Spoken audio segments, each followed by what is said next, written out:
Welcome to the audiobook, The 48 Laws of Power. Welcome to Audio Mentors. If you're looking to learn practical strategies, transformative ideas, and lessons from the most influential books of all time, you're in the right place. On this channel, we bring you content that not only inspires you but also guides you toward personal and professional success. Today we begin the 48 Laws of Power, a masterpiece by Robert Greene. Each law will be a chapter in this series, so you can listen and learn in an organized and practical way. Remember to subscribe to the channel and turn on notifications so you don't miss any chapters. If this content brings you value, leave a like and share it so more people can benefit from this knowledge. Let's get started. Chapter 1. Law number 1, never outshine the master. Criterion: always strive to make those above you feel comfortable in their superiority. Never try to overshadow them with your talents or abilities, as this will only generate envy and fear. Help your superiors shine even more, and this will open the doors to power for you. Story of transgression. Nicolas Fouquet, finance minister to Louis XIV, made the mistake of outshining the Sun King by organizing an extravagant party that eclipsed the monarch. Although he sought to impress and win the king's favor, this ostentation triggered insecurity in Louis XIV, who had him arrested and sentenced to exile. Interpretation: Louis XIV, known as the Sun King, desired to be the center of attention at all times. Any attempt to overshadow him, even unintentionally, was perceived as a threat. Fouquet, by displaying his wealth and power so openly, sealed his fate. Power always demands subtlety, and this lesson reminds us that we should never hurt the vanity of those in authority over us. Example of adherence. Galileo Galilei used an opposite strategy. He dedicated his discovery of Jupiter's moons exclusively to the Medici family, associating them with their greatness. This secured him the favor of this powerful family, showing that highlighting the power of superiors is the safest way to success. Conclusion: outshining a superior is a dangerous mistake. Power and success require emotional intelligence and the ability to handle the insecurities of others. Make those above you feel comfortable and secure, and you will reap the benefits of their favor. Chapter 2. Law number 2, never put too much trust in friends, learn to use enemies. Friends are rarely as loyal as they seem. When you trust them too much, you risk being betrayed or disappointed. On the other hand, enemies, precisely because of their desire for redemption or to prove their worth, can be much more useful and reliable in certain circumstances. This law teaches us to handle our friendships with caution and to explore the opportunities that can arise from working with our enemies. Transgression of the law. In Renaissance Italy, Ludovico Sforza, Duke of Milan, made a fatal mistake by blindly trusting a close friend, a counselor who had been by his side for years. This friend enjoyed the privileges of being close to the Duke, which sparked envy and resentment. When Ludovico fell from grace, his friend betrayed him, revealing secrets that condemned the Duke and led him to prison. Ludovico learned too late that friends can become hidden enemies, especially when there are no boundaries in the relationship. Interpretation: why does this happen? Because human emotions such as envy, resentment, and competition are always present, even in the closest friendships. When we give too much trust to our friends, they may begin to underestimate us or see us as a threat. Enemies, on the other hand, act more clearly. We know their intentions, their motivations, and therefore we can anticipate their moves. Furthermore, turning an enemy into an ally can generate genuine loyalty. This loyalty does not come from obligation or friendship, but from a strategic transformation that benefits both parties. Enemies who become allies understand that they have earned their place through mutual effort, not by emotional circumstances or chance. Example of adherence. Abraham Lincoln, the President of the United States during the Civil War, understood this law perfectly. Instead of excluding his political rivals, Lincoln formed what is known as the team of rivals. He included people who had been his biggest critics and opponents in his cabinet. His goal was clear: to unite forces with those who had different perspectives, skills, and ambitions. The former enemies, working for him, felt the need to prove their worth and played a crucial role in the success of his presidency. This strategy not only solidified his leadership but also minimized the possibility of internal conspiracies, as his enemies were now under his direct control and working for a common purpose. Conclusion: the biggest mistake you can make in the game of power is to trust people blindly just because they are your friends. Friendships are not immune to emotional conflicts, and excessive closeness can generate hidden resentments. On the other hand, enemies offer opportunities for strategic transformations. If you can identify an enemy with valuable skills or influence and manage to turn them into an ally, you will gain solid loyalty and greater control over your environment. Don't forget this lesson: friends are useful, but enemies can be essential. Learn to handle them wisely. Chapter 3. Law number 3. Conceal your intentions. It is crucial to hide your true intentions in the game of power. If people understand what you're planning, they will have the chance to prepare and counter your moves. Mystery and deception are your best allies. Clarity in your intentions only benefits your opponents.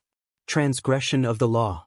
In the 15th century, a young prince of Castile, Henry of Trastamara, wanted to secure his position by marrying a Portuguese princess. However, Henry made the mistake of openly talking about his plans, seeking support from his allies, and proclaiming his intentions enthusiastically. His enemies used this information against him, sabotaging his efforts by spreading disinformation and encouraging conspiracies within his court. The marriage not only failed, but Henry was humiliated, losing power and credibility. Interpretation. When you reveal your intentions too soon, you give others the power to anticipate your moves. Even neutral people or allies may feel tempted to sabotage you out of envy, personal interest, or simple curiosity about your downfall. In contrast, when you hide your intentions, you create uncertainty. Others won't know how to act or what to expect from you. This makes them more prone to make mistakes, while you maintain control. Through concealment, you create a veil of mystery that protects you and gives you time to execute your plans precisely. Example of adherence. In feudal Japan, Tokugawa Ieyasu, the future shogun, was a master of concealment. While other daimyos openly fought for power, Ieyasu pretended to be a loyal and modest ally. He concealed his ambitions and remained patient, observing the weaknesses of his rivals. When the opportune moment came, he acted quickly and precisely, consolidating his rule and establishing the Tokugawa shogunate, which would govern Japan for over 250 years. Ieyasu's success was due to his ability to conceal his intentions. While others were predictable, he was an enigma, which gave him an insurmountable strategic advantage. Conclusion. Power is a game of strategy and deception. Showing your cards too soon or being completely transparent is like handing your weapons to your opponent.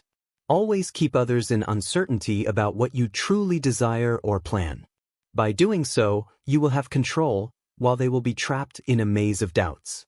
Remember, mystery attracts and protects, while clarity exposes and weakens you. Be patient, strategic, and use concealment as an essential tool to achieve your goals. Chapter 4. Law number 4. Always say less than necessary. When you try to impress others with words, the more you say, the more common and weak you appear. Even if what you say is brilliant, you risk saying something that could turn against you. Powerful people impress and dominate by saying less. The more you talk, the more likely it is that you'll reveal your weaknesses or intentions. Transgression of the law. At the court of King Louis XIV, one of his ministers sought to win his favor by making long and elaborate statements during meetings. However, his excessive words did not impress the king. On the contrary, they bored him and made him distrust the minister. Louis XIV, known for his famous phrase, "I am the state," preferred brevity and precision in speech, seeing them as signs of respect and wisdom. In the end, this minister lost his position due to his inability to moderate his speeches. Interpretation. Talking too much can be dangerous. Words reveal your deepest thoughts and feelings, and when you speak excessively, you lose the ability to control them.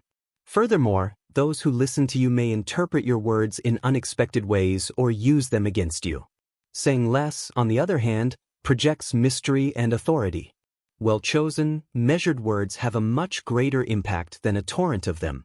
Remember, silence is a tool of power. Example of adherence. The banker J.P. Morgan was a man who mastered the art of saying less. During a negotiation with an important businessman, Morgan listened carefully and only spoke a few key words at the right moment. His brevity not only disarmed his opponent but also gave him an immense advantage in the negotiation. But also convinced him of Morgan's seriousness and power. This style allowed him to be perceived as a reliable and confident man, qualities essential in the financial world. Conclusion: the art of speaking less is essential for anyone seeking to achieve or maintain power.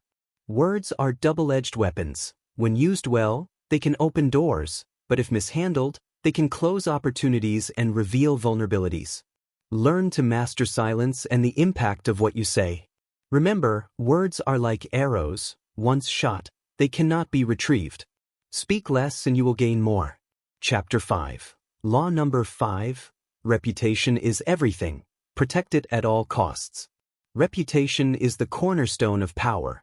It is the impression others have of you, and that impression determines how you are treated. If your reputation is affected, your influence and authority will weaken.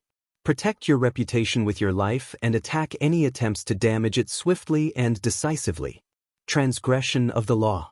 In Renaissance Venice, a merchant named Paolo was falsely accused of fraud by his competitors. Instead of defending himself immediately, he underestimated the rumors, thinking that his reputation was solid enough to withstand the attack. However, the rumors continued to spread, and soon many began to doubt his honesty. As a result, he lost the trust of his clients, and his business collapsed. Paolo learned too late that failing to take swift action to protect his reputation led him to failure. Interpretation. Your reputation is a fragile treasure. Once damaged, it is difficult to repair. A simple rumor can be enough to sow doubts about your character or abilities. It is not enough to be capable. You need others to perceive your capability and trust in you. Therefore, you must always be alert and act quickly to neutralize any attack on your reputation. Never underestimate the power of appearances. Example of adherence. Julius Caesar understood the value of reputation and protected it carefully throughout his career. After a successful military campaign that was questioned by his political rivals, Caesar published his Commentarii de Bello Gallico, a detailed account of his victories. This document not only defended his honor but also solidified his image as an invincible leader. By controlling the narrative, Caesar reinforced his reputation, neutralizing his detractors and securing his power. Conclusion. Reputation is the foundation of your power. Cultivate it with care, strengthen it constantly, and defend it from any attack. Stay alert to rumors and intrigues, and act decisively to suppress them before they spread. Remember, once you lose your reputation, it is almost impossible to recover it. Make caring for your reputation a daily priority, and you will reap the rewards of others' trust and respect. Chapter 6. Law number 6. Attention is crucial. Get it at all costs. In the game of power, it is essential to stand out from the crowd. If you go unnoticed, you will be ignored, and your influence will be non-existent. What is not seen is not remembered. Fame attracts opportunities, while anonymity loses them. Look for ways to stand out, even if that means generating controversy. Transgression of the law. At the 17th century French court, many courtiers aspired to win the favor of Louis XIV. One nobleman in particular, named Gaston, was modest and discreet, believing his talent would speak for itself. However, his shyness made him an unmemorable figure at court. While others hosted spectacular parties, wore luxurious outfits, and offered extravagant gifts to the king, Gaston remained in the shadows. Over time, he was completely ignored by the monarch, left without support or opportunities. Interpretation. In a world full of distractions, those who do not draw attention are relegated to obscurity. If you want power, you must ensure you are seen and remembered. Do not be afraid to resort to dramatic or bold gestures, as long as they are carefully calculated. Without attention, there is no influence, and without influence, there is no power. Standing out may involve taking risks, but these risks are small compared to the consequences of remaining invisible. Even controversy can be a useful weapon if handled cleverly, as it generates curiosity and keeps people talking about you. Example of adherence. Salvador Dali, the famous surrealist painter, perfectly understood this law. Not only did he attract attention with his artworks, but also with his eccentric appearance and provocative statements. For example, he once attended a public conference in a diving suit, claiming he was exploring the depths of the mind. This kind of behavior, though unusual, ensured that Dali was always at the center of attention, consolidating his fame and success. Conclusion. Attention is the oxygen of power. Cultivate an image that stands out, make bold moves, and master the art of being memorable. But be careful, do not confuse drawing attention with attracting destructive criticism. The key is to control your narrative and use attention to your advantage. Make others talk about you, and you'll be one step closer to power. Chapter 7. Law number 7. Get others to do the work for you, but always take the credit. Effort is limited, but the power to delegate is infinite. To maximize your influence, learn to leverage the skills, resources, and energies of others. If you can get others to work for you while you take the recognition, you'll multiply your achievements without exhausting yourself. Transgression of the law. In the 16th century, Emperor Charles V tried to personally oversee all areas of his vast empire. From political decisions to military and administrative matters, Charles insisted on handling everything, believing it would demonstrate his authority. However, his obsession with control led him to physical and mental exhaustion. Unable to keep up, he lost the respect of his subordinates, and his empire began to fragment. Charles eventually abdicated, a man defeated by his inability to delegate. Interpretation. Power lies in the ability to use others' strengths to your advantage. By trying to do everything yourself, you not only exhaust your resources but also miss the opportunity to build a network of allies and subordinates who feel valued.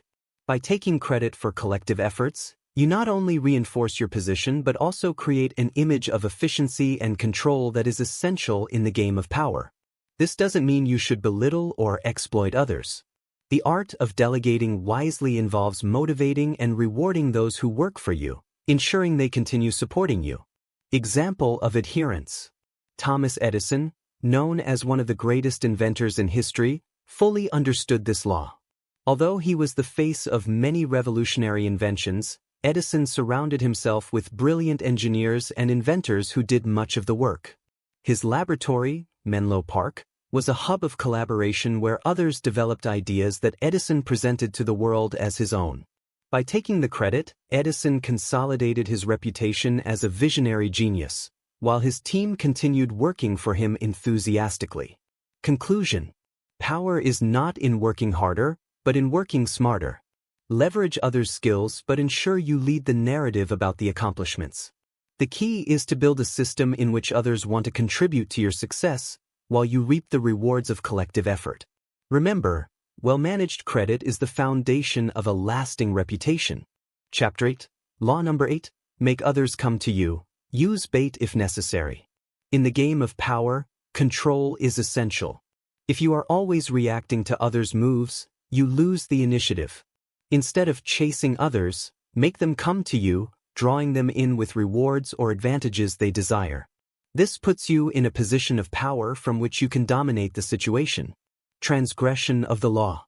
During the 100 Years' War, King Charles VI of France sent his army to chase Prince Henry V of England.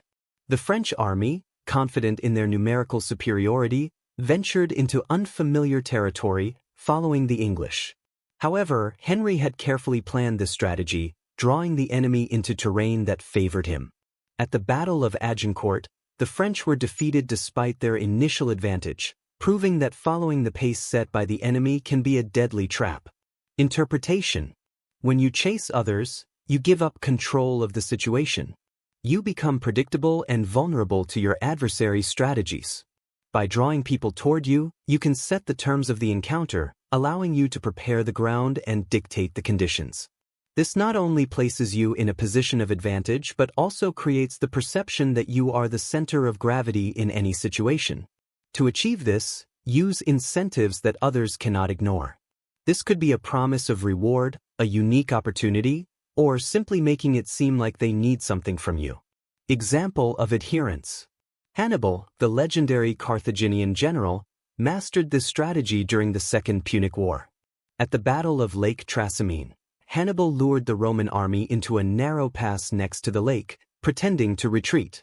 The Romans, confident, chased the Carthaginian troops, only to find themselves trapped in a perfectly calculated ambush. Hannibal annihilated the Roman army, solidifying his reputation as a master strategist. Conclusion. Power lies in dictating the terms of the interaction. Don't let others drag you into their games or rules. Make them come to you, attract them with promises they can't resist, and control every move from a position of strength. When others seek you out, you've already won half the battle. Chapter 9. Law number 9. Win through your actions, never through argument. In the game of power, don't waste time arguing. Words rarely convince others and often only fuel resentment or resistance. Instead of speaking, let your actions speak for you. A tangible demonstration of your power or ability is far more effective than any argument. Transgression of the law. In ancient Greece, the philosopher Diogenes constantly argued with his rivals over philosophical matters. Although his ideas were brilliant, his endless debates made him appear arrogant and pompous to others. This created unnecessary enmities, and many people rejected him, not for his ideas, but for the way he tried to impose them. His insistence on winning arguments weakened his influence and damaged his reputation. Interpretation. When you argue, you force others to defend their point of view, which strengthens their resistance and makes it harder for them to change their minds. Furthermore, words are easy to ignore or misinterpret. In contrast, actions are direct, indisputable, and hard to refute. When you act instead of speaking, you eliminate the ground for disputes, imposing your point of view without generating antagonism. People tend to believe what they see more than what they hear. A clear and effective demonstration of your power or ability leaves a lasting impression and ends the debate. Example of adherence.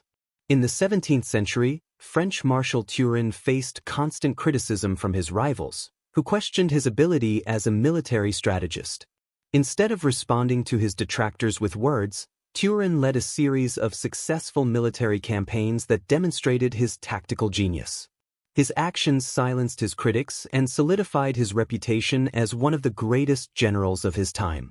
Conclusion. Arguing is a waste of time and energy. Instead of spending words trying to convince others, use your actions to prove your worth and earn respect. Words can be debated, but actions are irrefutable. Learn to show, not to say, and you will conquer without the need to fight. Chapter 10. Law number 10. The dangers of infection. Avoid the miserable and unfortunate. Emotions are contagious. People who constantly face disasters, conflicts, or unhappiness tend to drag others into their problems. If you associate with the miserable, you will end up suffering their misfortunes. Instead, surround yourself with prosperous, happy, and positive people who will lift your mood and your position. Transgression of the law. In 18th century France, a young nobleman named Louis partnered with a companion, Antoine, known for his pessimistic nature and failures. Louis thought he could help Antoine get ahead and was drawn to the apparent vulnerability of his friend. However, the partnership ended disastrously. Antoine dragged Louis into poor financial decisions and social scandals, damaging his reputation and ruining his position at court. Louis lost everything he had built by not recognizing the danger of associating with someone whose life was marked by misfortune. Interpretation. Other people's problems can become yours if you associate with them too closely.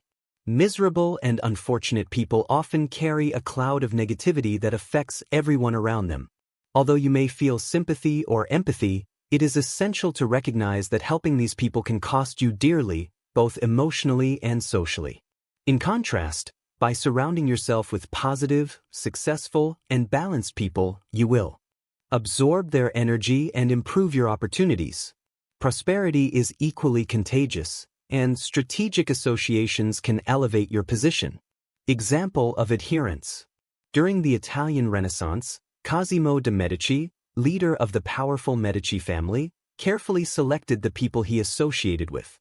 He always sought to surround himself with influential artists, scientists, and politicians who shared his vision of prosperity and excellence. His refusal to associate with conflict-ridden or problematic individuals allowed him to maintain control over Florence and secure the success of his family for generations. Conclusion: don't underestimate the power of emotional contagion. Avoiding the miserable and unfortunate doesn't mean being insensitive, but protecting yourself from the consequences of their actions and negative energy. Surround yourself with people who inspire, support, and elevate you. Remember, your environment directly influences your success and happiness. Chapter 11, Law number 11, make people dependent on you. To achieve and maintain power, it is crucial that people depend on you. When you make their success or survival directly linked to what you offer, you become indispensable. Never teach others enough so that they can do without you. Always maintain an element of control that makes them need you. Transgression of the law. In ancient Persia, a skilled advisor named Mitra gained the trust of King Darius with his intelligence and problem-solving abilities.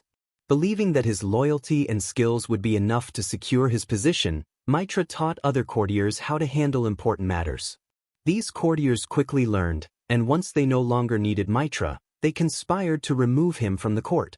The advisor was dismissed and replaced by those he had trained, paying the price for making others as competent as himself. Interpretation. When you make people depend on you, you create a bond that strengthens your position. If they feel they can replace you or do without your services, you risk losing your power. Dependency is key to loyalty. When others need what you have, not only will they want to keep you close, but they will be less likely to conspire against you. However, this dependency must be managed carefully. You shouldn't make others feel trapped or resentful. Instead, make your presence seem indispensable in a positive way, as a source of support and stability. Example of adherence. A perfect example of this law is that of Cardinal Richelieu, the chief minister of King Louis XIII of France.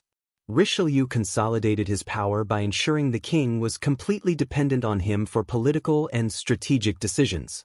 He never taught the monarch enough so that he could act without his guidance.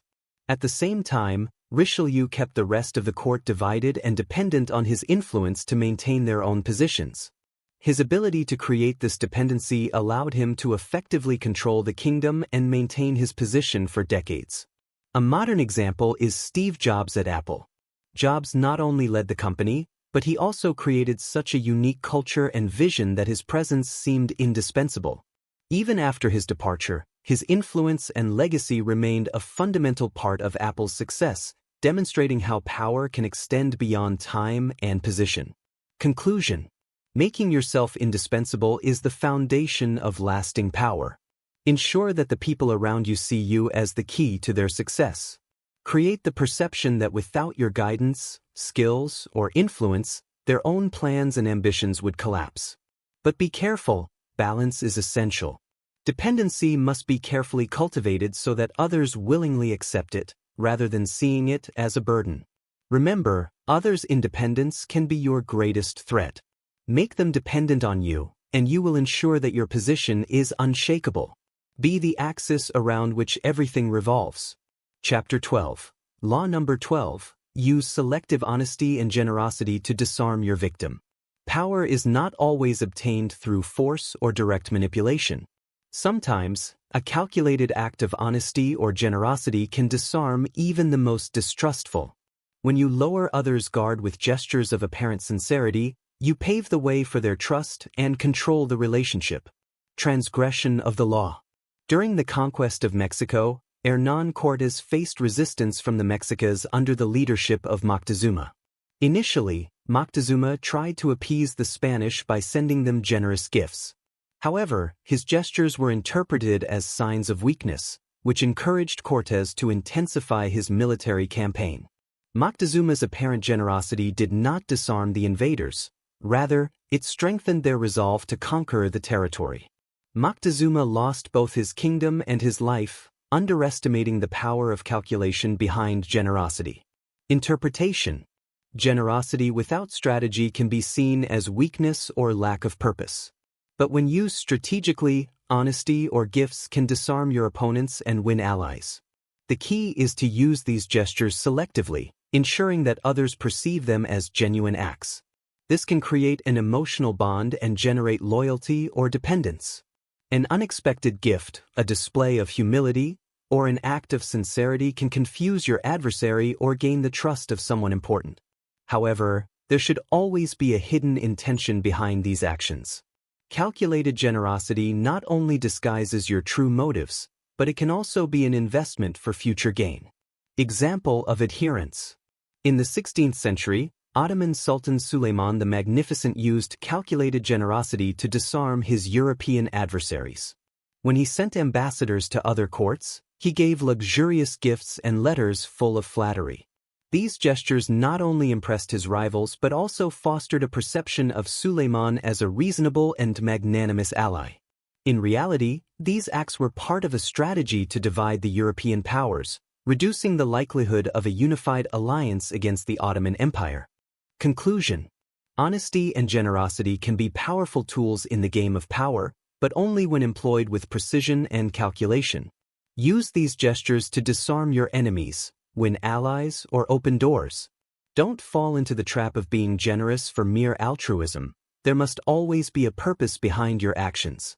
Remember, a carefully calculated act of generosity can break down walls of distrust and give you access to what you desire most.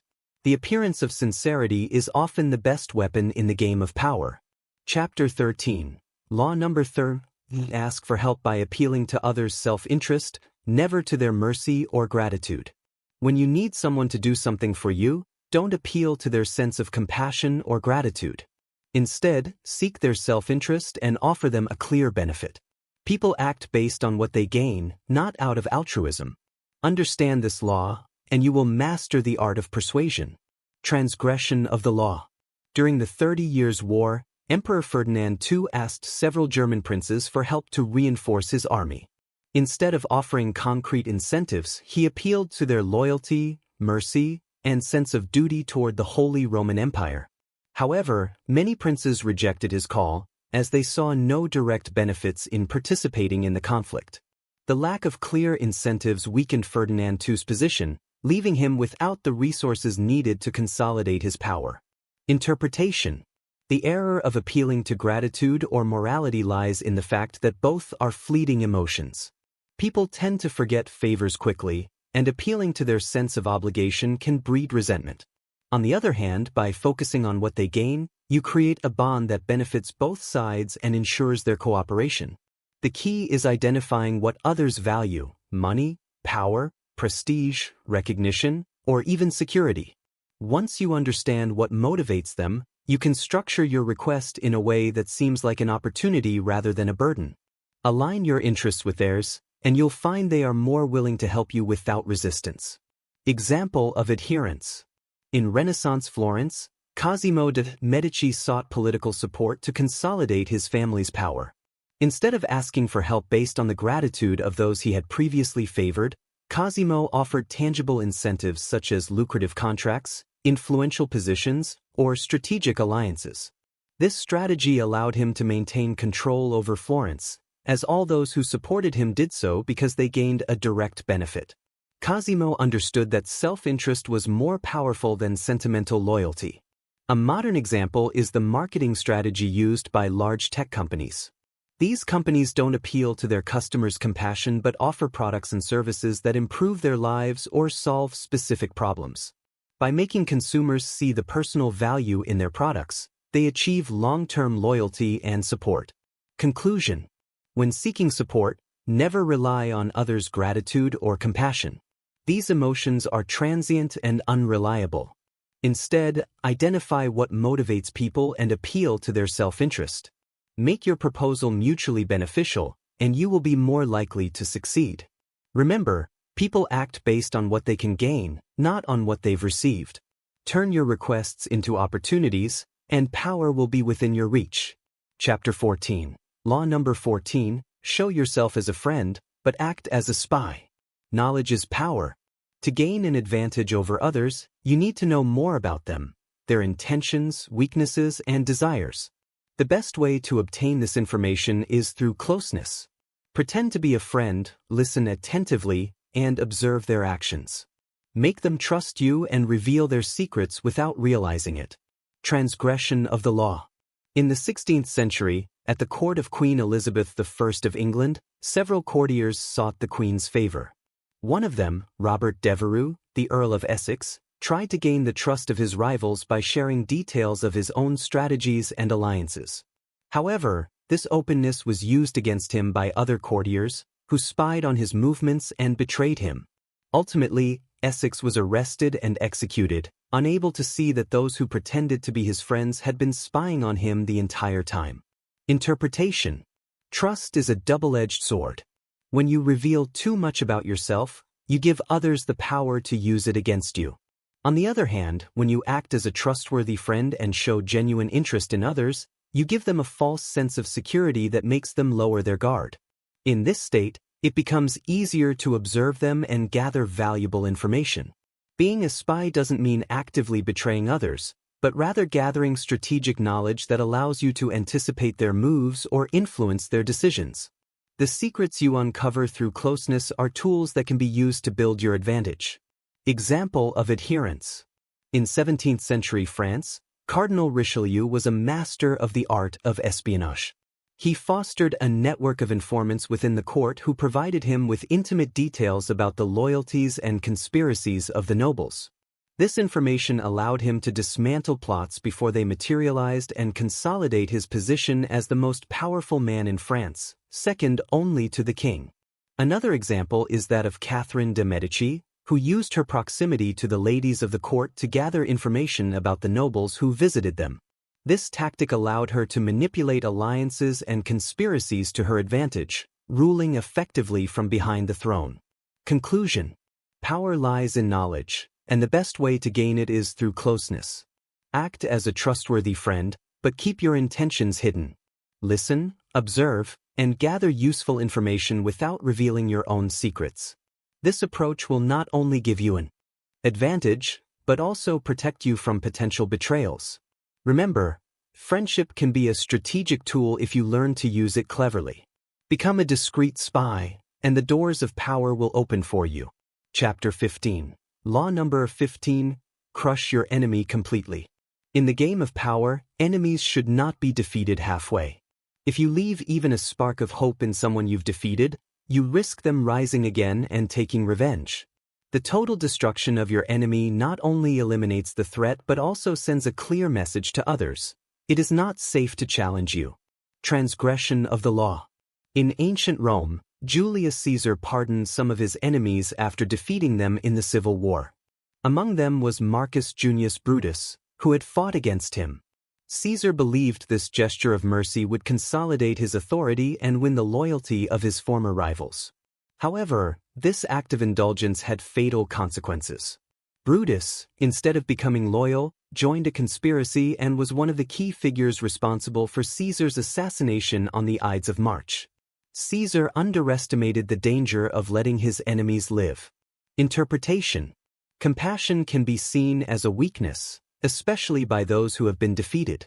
Even if they seem subdued or grateful, enemies often harbor resentment and seek opportunities for revenge. Leaving an enemy alive is like leaving embers in a dying fire. Eventually, it can reignite and cause more damage. On the other hand, the complete elimination of your enemies not only secures your position but also projects an aura of strength that discourages potential adversaries. This doesn't mean you always have to resort to violence. In many cases, destruction can be symbolic or political, but it must be total. Example of adherence. In the 17th century, Emperor Kangxi of the Qing dynasty faced a rebellion led by Wu Sangui, a powerful warlord. Kangxi did not settle for a partial military victory. He pursued Wu and his allies until there was no one left who could challenge his authority. This decisive approach solidified his control over China and sent a clear message to other potential rebels. Opposition to the emperor would not be tolerated under any circumstances. A modern example is the business strategy of Apple under Steve Jobs. When competitors attempted to replicate their products, Jobs not only sued them but also pressured his business allies and governments to block their access to key resources, crushing any possibility of competition. This approach consolidated Apple's position as the market leader. Conclusion: an enemy who is not completely defeated can become your greatest threat. If you decide to confront them, you must be willing to carry the conflict through to its final, complete resolution. Compassion or indulgence may seem noble, but in the game of power, they are risky and reckless. Destroy your enemies completely, so they can never rise against you. Remember, absolute power requires absolute decisions. Make sure others know that challenging you has an unacceptably high cost. Chapter 16. Law number 16. Use absence to increase respect and honor. Too much presence can become tiresome. When you are always available, you lose value in the eyes of others. Withdraw strategically at the right moments so that your absence is noticed. This will increase your importance, generate interest, and reinforce your authority. Transgression of the law. At the court of Louis XIV, a courtier named Jacques tried to win the king's favor by spending as much time as possible by his side.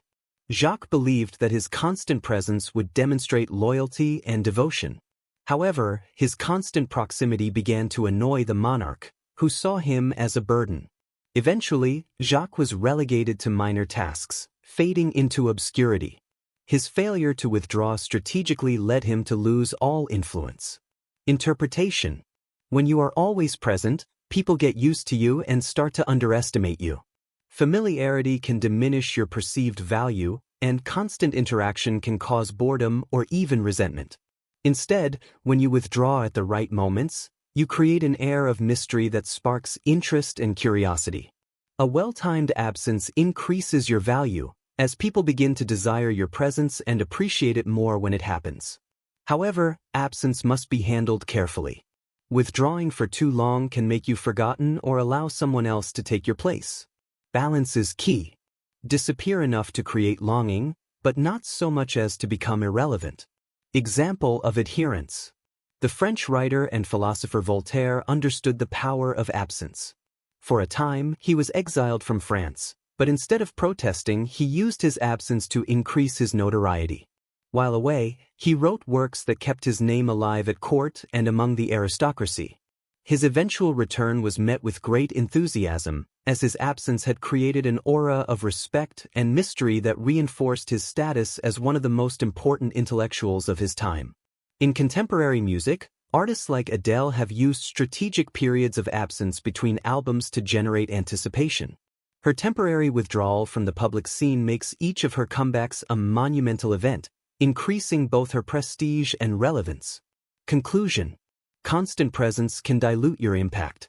Learn to withdraw at the right moments so that your absence creates longing and reinforces your value. By doing so, you will establish yourself as an indispensable figure whose return is always anticipated and celebrated. Remember, power lies not only in what you do when you're present but also in the impact you leave when you're not. Be rare, be desired, and you will master the art of influence. Chapter 17. Law number 17. Keep others in a state of terror by cultivating an air of unpredictability. Power is reinforced when people cannot predict your moves or reactions. Unpredictability disorients, intimidates, and keeps others on constant alert. When you become an enigma, others will not know how to face you, giving you a strategic advantage in any situation. Transgression of the law. During the English Civil War, King Charles I adopted a rigid and predictable approach to his tactics.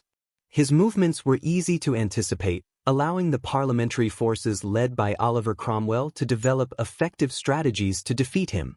The lack of unpredictability in Charles I's leadership contributed to his eventual capture and execution, making it clear that being predictable can be a death sentence in the game of power. Interpretation. Predictability creates confidence, but it also makes you vulnerable. When others can anticipate your moves, they can counter them with ease. On the other hand, unpredictability creates fear and uncertainty because people don't know what to expect or how to react. This leads them to make mistakes, giving you control of the situation.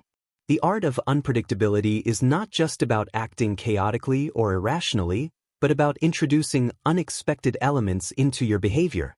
Alternate between support and indifference, action and inaction, enthusiasm and coldness. This behavior will destabilize others and give you an aura of mystery that strengthens your position. Example of adherence. Napoleon Bonaparte was a master of unpredictability. During his military campaigns, he constantly changed his tactics, attacking at unexpected locations and times. His opponents could not anticipate his moves, allowing him to win multiple battles even when outnumbered. His ability to keep his enemies baffled was key to his success as a military strategist.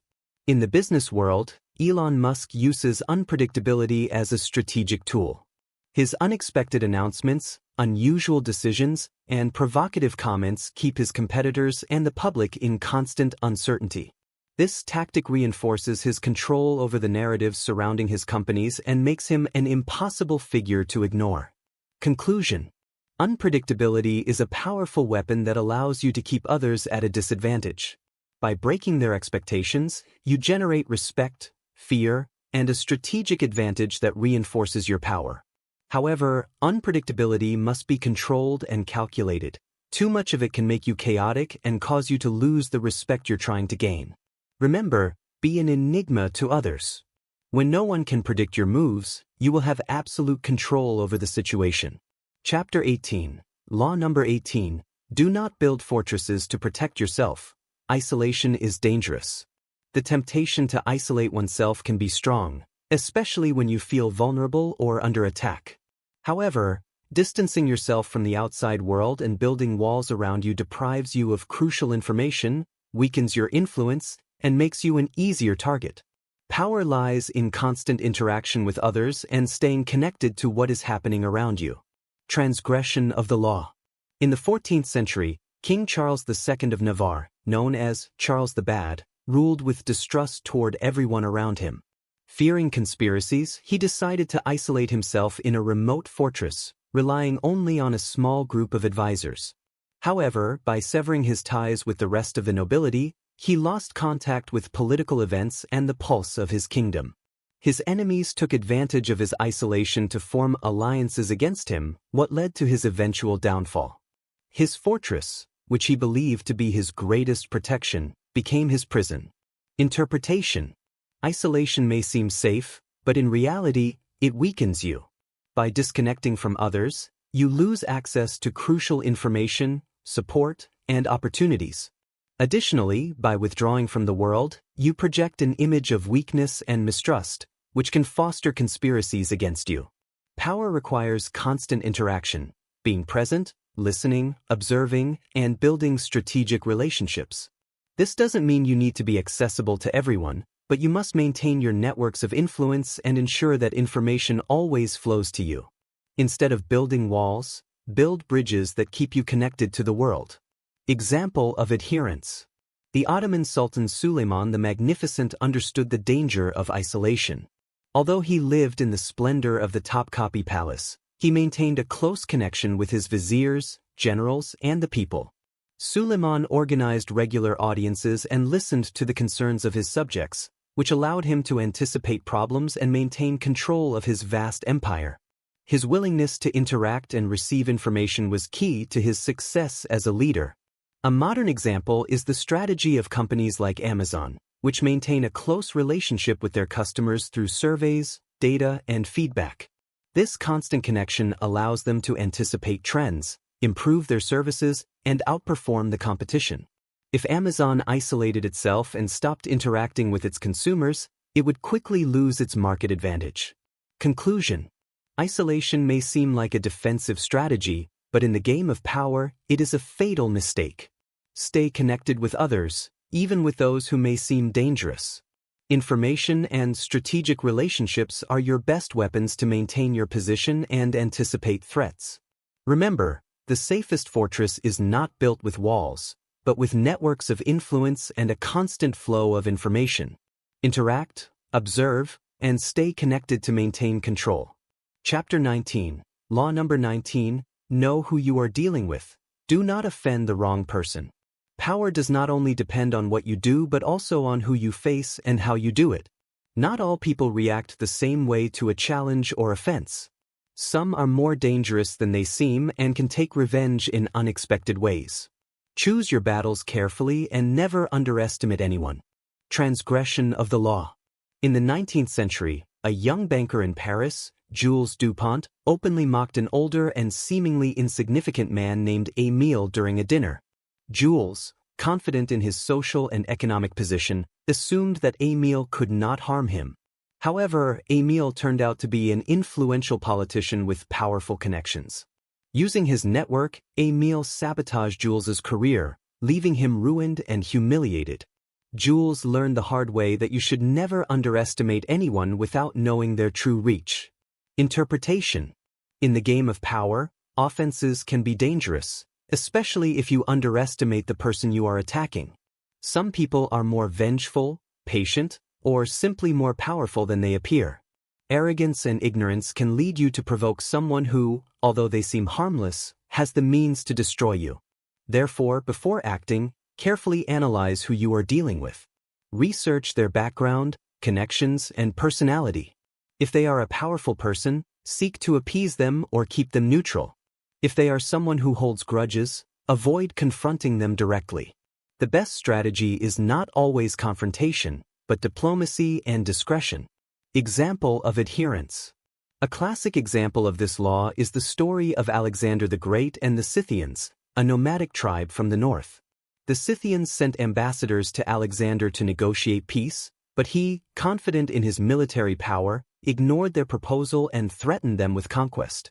However, he underestimated the Scythians' skill in guerrilla warfare. They confronted him with tactics that wore down his army and caused great losses, forcing him to retreat. Alexander learned that even a seemingly small enemy can pose a great danger if not handled with respect. In the modern realm, the tech industry offers a similar example. Nokia, the leader in mobile phones during the 2000s, ignored and underestimated Apple when it launched the iPhone in 2007. Nokia didn't take the threat of a new competitor seriously and, as a result, lost its dominant position. This mistake underscores the importance of not dismissing anyone, no matter how small or inexperienced they may seem. Conclusion. In the game of power, never act impulsively without knowing your opponent. Arrogance and contempt toward others can cost you dearly. Learn to identify who you are dealing with and adapt your strategies according to the situation.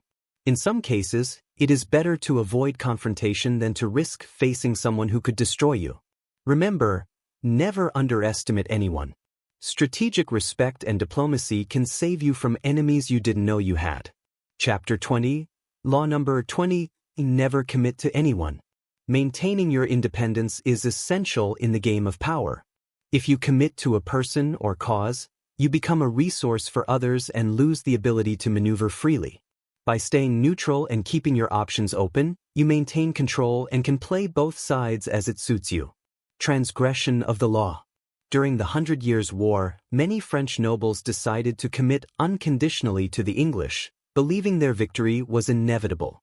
However, when the French forces began to recover under Joan of Arc's leadership, the nobles committed to England found themselves trapped in an uncomfortable position, losing both power and reputation. Their inability to stay neutral prevented them from adapting to the changing political dynamics. Interpretation.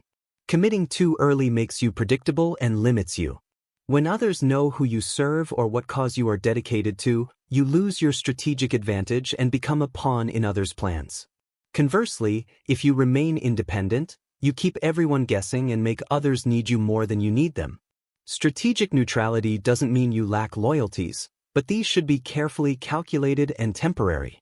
Playing both sides can be dangerous if detected, but when done subtly, it places you in a position of power by being perceived as indispensable to both parties. Example of adherence.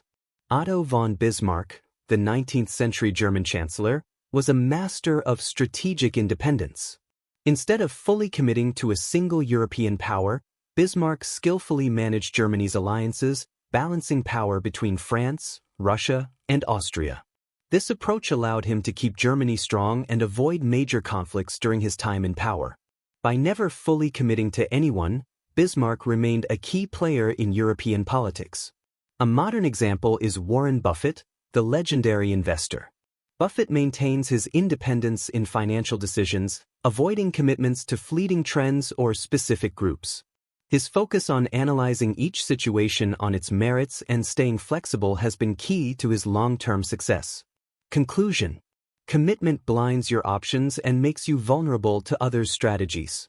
Maintain your independence as much as possible, and you will be able to adapt and seize opportunities as they arise. Remember that power lies in the ability to choose and not being limited by unnecessary loyalties. Remember, do not tie yourself to anyone or anything. The freedom to move and decide is your greatest weapon in the game of power. Chapter 21. Law number 21. Play the fool to catch the fools. Appear dumber than your victim. Sometimes, the best way to surpass someone is to let them underestimate you.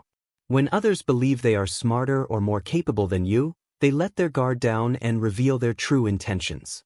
Pretending to be less clever than you can be a powerful strategy to gain an advantage over your rivals. Transgression of the law. At the court of King Louis XIV, a courtier named François always tried to show his intellectual superiority, constantly correcting and belittling others. Although he initially appeared brilliant, his arrogant attitude made him enemies at court, who began to conspire against him. Eventually, François was publicly humiliated and lost his position. His inability to appear more humble and less dangerous made him an easy target for others. Interpretation.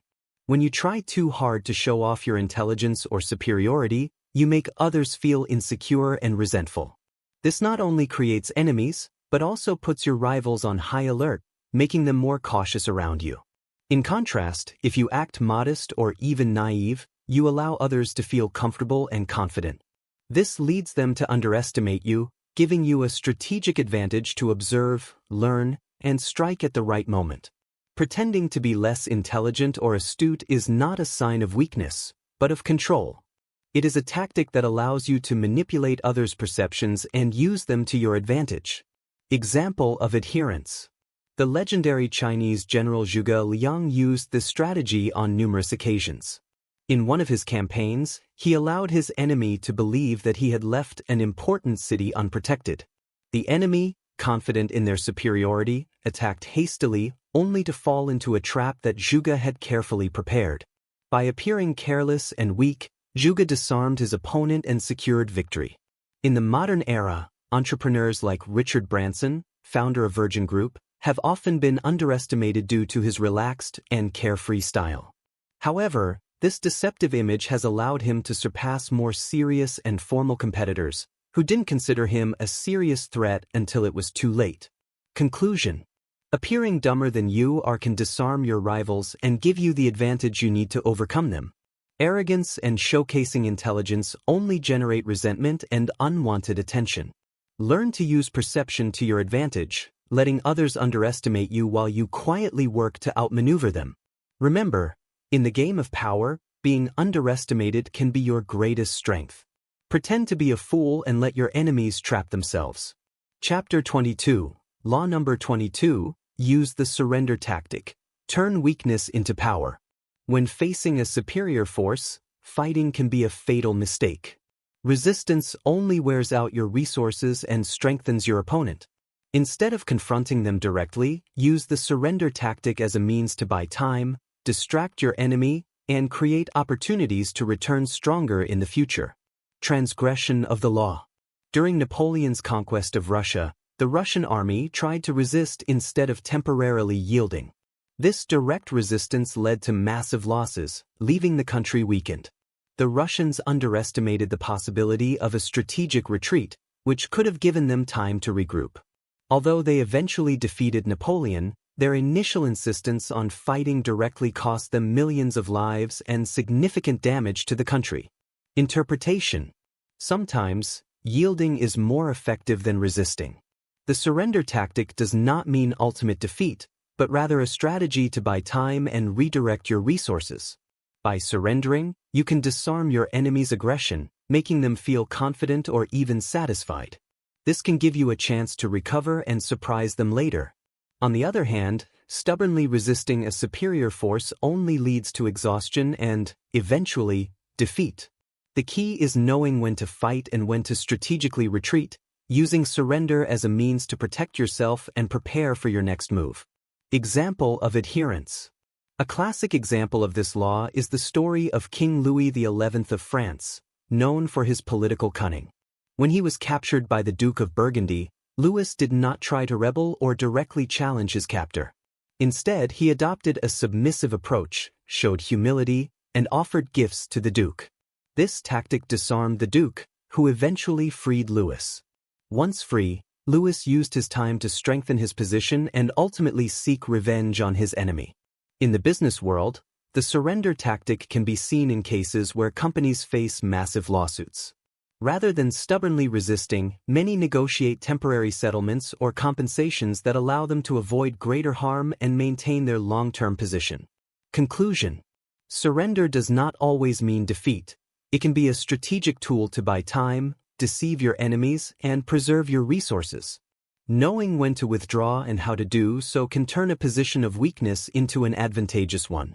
Remember, you don't have to win every battle to win the war. Calculated surrender is a form of power that many underestimate. Chapter 23, Law number 23, Concentrate your forces. The dispersion of resources, time, and energy can be fatal in the game of power. If you try to attack in too many directions or pursue too many goals at once, you will end up weakening yourself. Instead, concentrate all your forces on a single strategic objective that will have the greatest impact. Transgression of the law. In the 16th century, Charles V, Holy Roman Emperor, attempted to govern a vast territory that included Spain, Austria, the Netherlands, and parts of Italy and America. Rather than focusing his efforts on one key region, he divided his resources to control all his possessions. This dispersion left him vulnerable and allowed enemies like France and the Protestant reformers to gain ground. Ultimately, exhausted by the conflicts, he abdicated and left his empire divided. Interpretation. Power comes not from quantity, but from concentration. When you focus your resources on a clear objective, you increase your chances of success and reduce vulnerabilities. Dispersion, on the other hand, leaves you exposed on multiple fronts, where your enemies can attack you easily. The principle of concentration applies not only to war or politics but also to personal and professional life. By carefully choosing where to invest your time and energy, you can maximize your impact and avoid burnout. Define your priorities and resist the temptation to diversify too much. Example of adherence. John D. Rockefeller, one of the wealthiest businessmen in history, fully understood this law. Instead of diversifying his business interests early on, he concentrated all his efforts on the oil industry. By focusing exclusively on this area, he built a monopoly with Standard Oil, which allowed him to dominate the market and amass a vast fortune. Only after consolidating his power in this industry did he begin to expand into other areas. Another example is Alexander the Great's military strategy. During his conquests, Alexander always concentrated his forces on the enemy's weakest point, breaking their lines and sowing chaos. His ability to focus his attacks allowed him to defeat much larger armies and consolidate his empire. Conclusion. Success depends on your ability to focus your efforts on a single objective that provides the greatest return possible. The dispersion of forces makes you vulnerable and reduces your effectiveness. Learn to say no to distractions and keep your attention on what truly matters. Remember, true strength lies in concentration. Eliminate distractions and direct all your power toward a single purpose. Chapter 24. Law number 24, Play the perfect courtier. In power courts, being competent is not enough. You must learn to navigate social dynamics with cunning. The perfect courtier is a master of the art of pleasing, manipulating, and maintaining their position without provoking envy or resentment. Knowing how to behave strategically in environments of power will allow you to gain allies and neutralize enemies. Transgression of the law. At the court of Henry VIII, Anne Boleyn made the mistake of ignoring the subtleties of court etiquette. Although she initially won the king's favor with her charisma and wit, and soon became arrogant and alienated other courtiers. Her direct attitude and inability to handle the court's intrigues led her enemies to conspire against her. Ultimately, Anne lost the king's favor and was executed, a victim of her failure to play the role of the perfect courtier. Interpretation. Power in courts, whether royal or corporate, is not solely based on merit but on perception and relationships. Being too blunt or direct can generate resentment and provoke attacks from your rivals. Instead, the perfect courtier is discreet, adaptable, and always aware of how their actions and words affect others. This approach is not about being false but learning to handle the emotions and expectations of those around you with elegance. Knowing how to flatter without seeming servile, being discreet with information, and avoiding provoking envy are essential skills for surviving and thriving in competitive environments. Example of adherence. Nicolas Fouquet, Louis XIV's finance minister, had all the attributes of a successful courtier except one: discretion. When he organized an extravagant party to impress the young king, he ended up overshadowing him, provoking Louis XIV's anger and envy. As a result, Fouquet was arrested and spent the rest of his life in prison. On the other hand, Jean-Baptiste Colbert, Fouquet's successor, understood the importance of staying in the background while serving the king. His discretion and ability to handle relationships allowed him to consolidate his power without incurring the king's wrath. Another example is Benjamin Disraeli, the 19th-century British Prime Minister. Disraeli was a master of the art of pleasing and managing Queen Victoria's emotions, winning her trust and affection through calculated gestures and subtle flattery. This special relationship allowed him to exercise considerable power even in politically complicated moments. Conclusion. To survive and thrive in power environments, you must learn to play the role of the perfect courtier. This means being discreet, adaptable, and aware of how your words and actions affect others. The ability to please and manipulate without provoking resentment is key to maintaining your position and advancing toward your goals. Remember, subtlety and tact are the tools of the perfect courtier. Master them, and power will always be within your reach. Chapter 25. Law number 25, recreate yourself. Power does not only depend on what you are, but also on what others perceive you to be. To maintain your relevance and authority, you must continually reinvent yourself. By recreating yourself, you can adopt new roles, surprise others, and stay one step ahead in the game of power. Transgression of the law. In the 18th century, King Louis XVI of France refused to adapt to the social and political changes developing in Europe. He maintained a traditional image of the monarchy that, although revered in the past, no longer resonated with the population. His inability to reinvent himself made him a symbol of oppression and led him to lose the throne during the French Revolution. Louis XVI did not understand that in times of change, clinging to the past is the formula for defeat. Interpretation. Recreating your image or role in society does not mean being false but adapting to the circumstances and expectations of others. The world is constantly changing, and those who do not reinvent themselves risk becoming irrelevant or being surpassed by those who do. Reinvention not only keeps others interested but also prevents them from pigeonholing you into a single role, making you harder to predict and control. Furthermore, adopting new roles or identities allows you to explore new opportunities and expand your influence. Example of adherence. Napoleon Bonaparte was a master at recreating himself.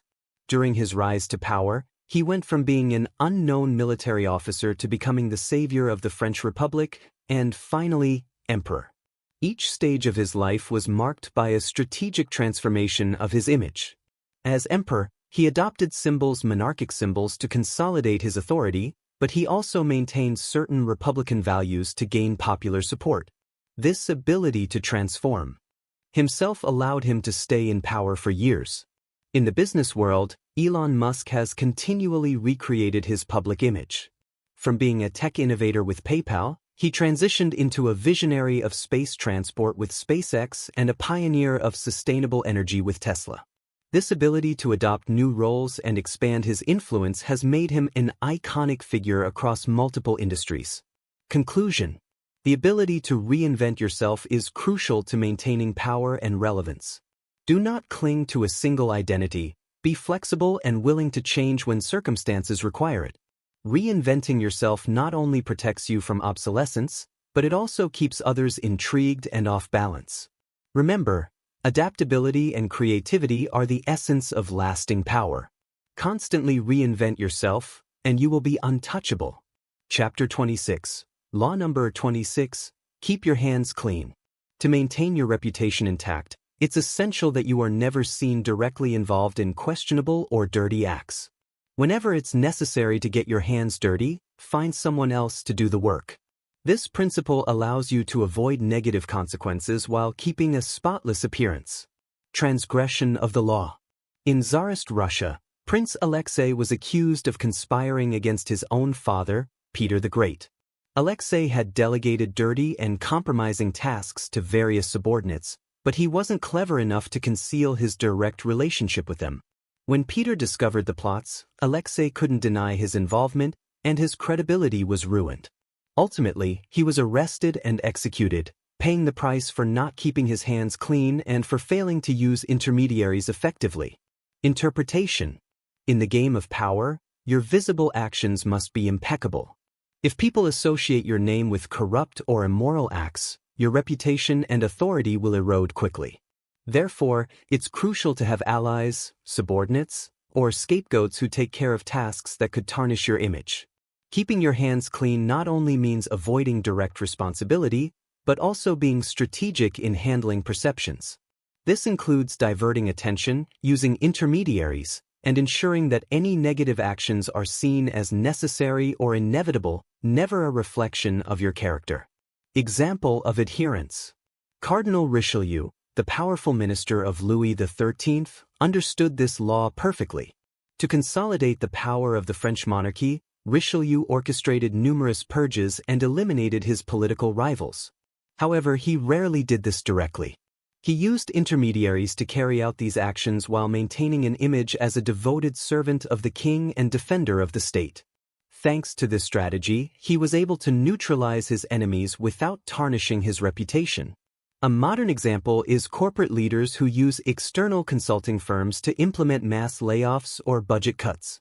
While these are decisions they make, they delegate the execution to avoid being directly associated with unpopular actions, thus protecting their image with employees and shareholders. Conclusion. Perception is crucial in the game of power.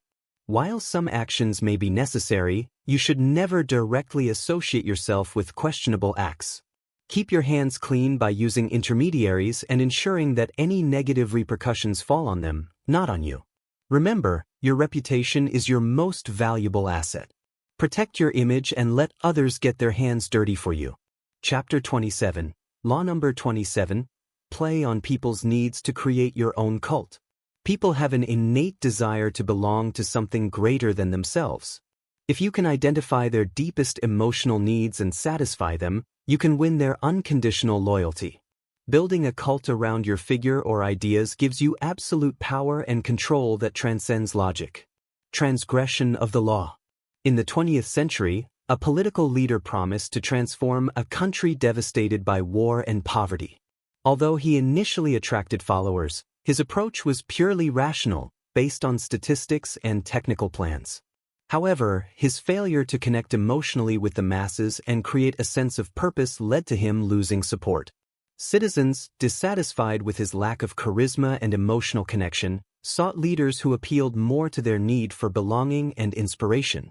Interpretation. People yearn to feel part of something special, something that gives them a purpose beyond the mundane. Successful leaders don't just offer practical solutions, but they also create narratives that inspire and unite their followers. By satisfying these emotional needs, you can build a loyal group that supports you unconditionally. The art of creating a cult involves projecting a powerful and magnetic image, surrounding yourself with symbols that reinforce your authority, and establishing rituals or ideas that unite your followers.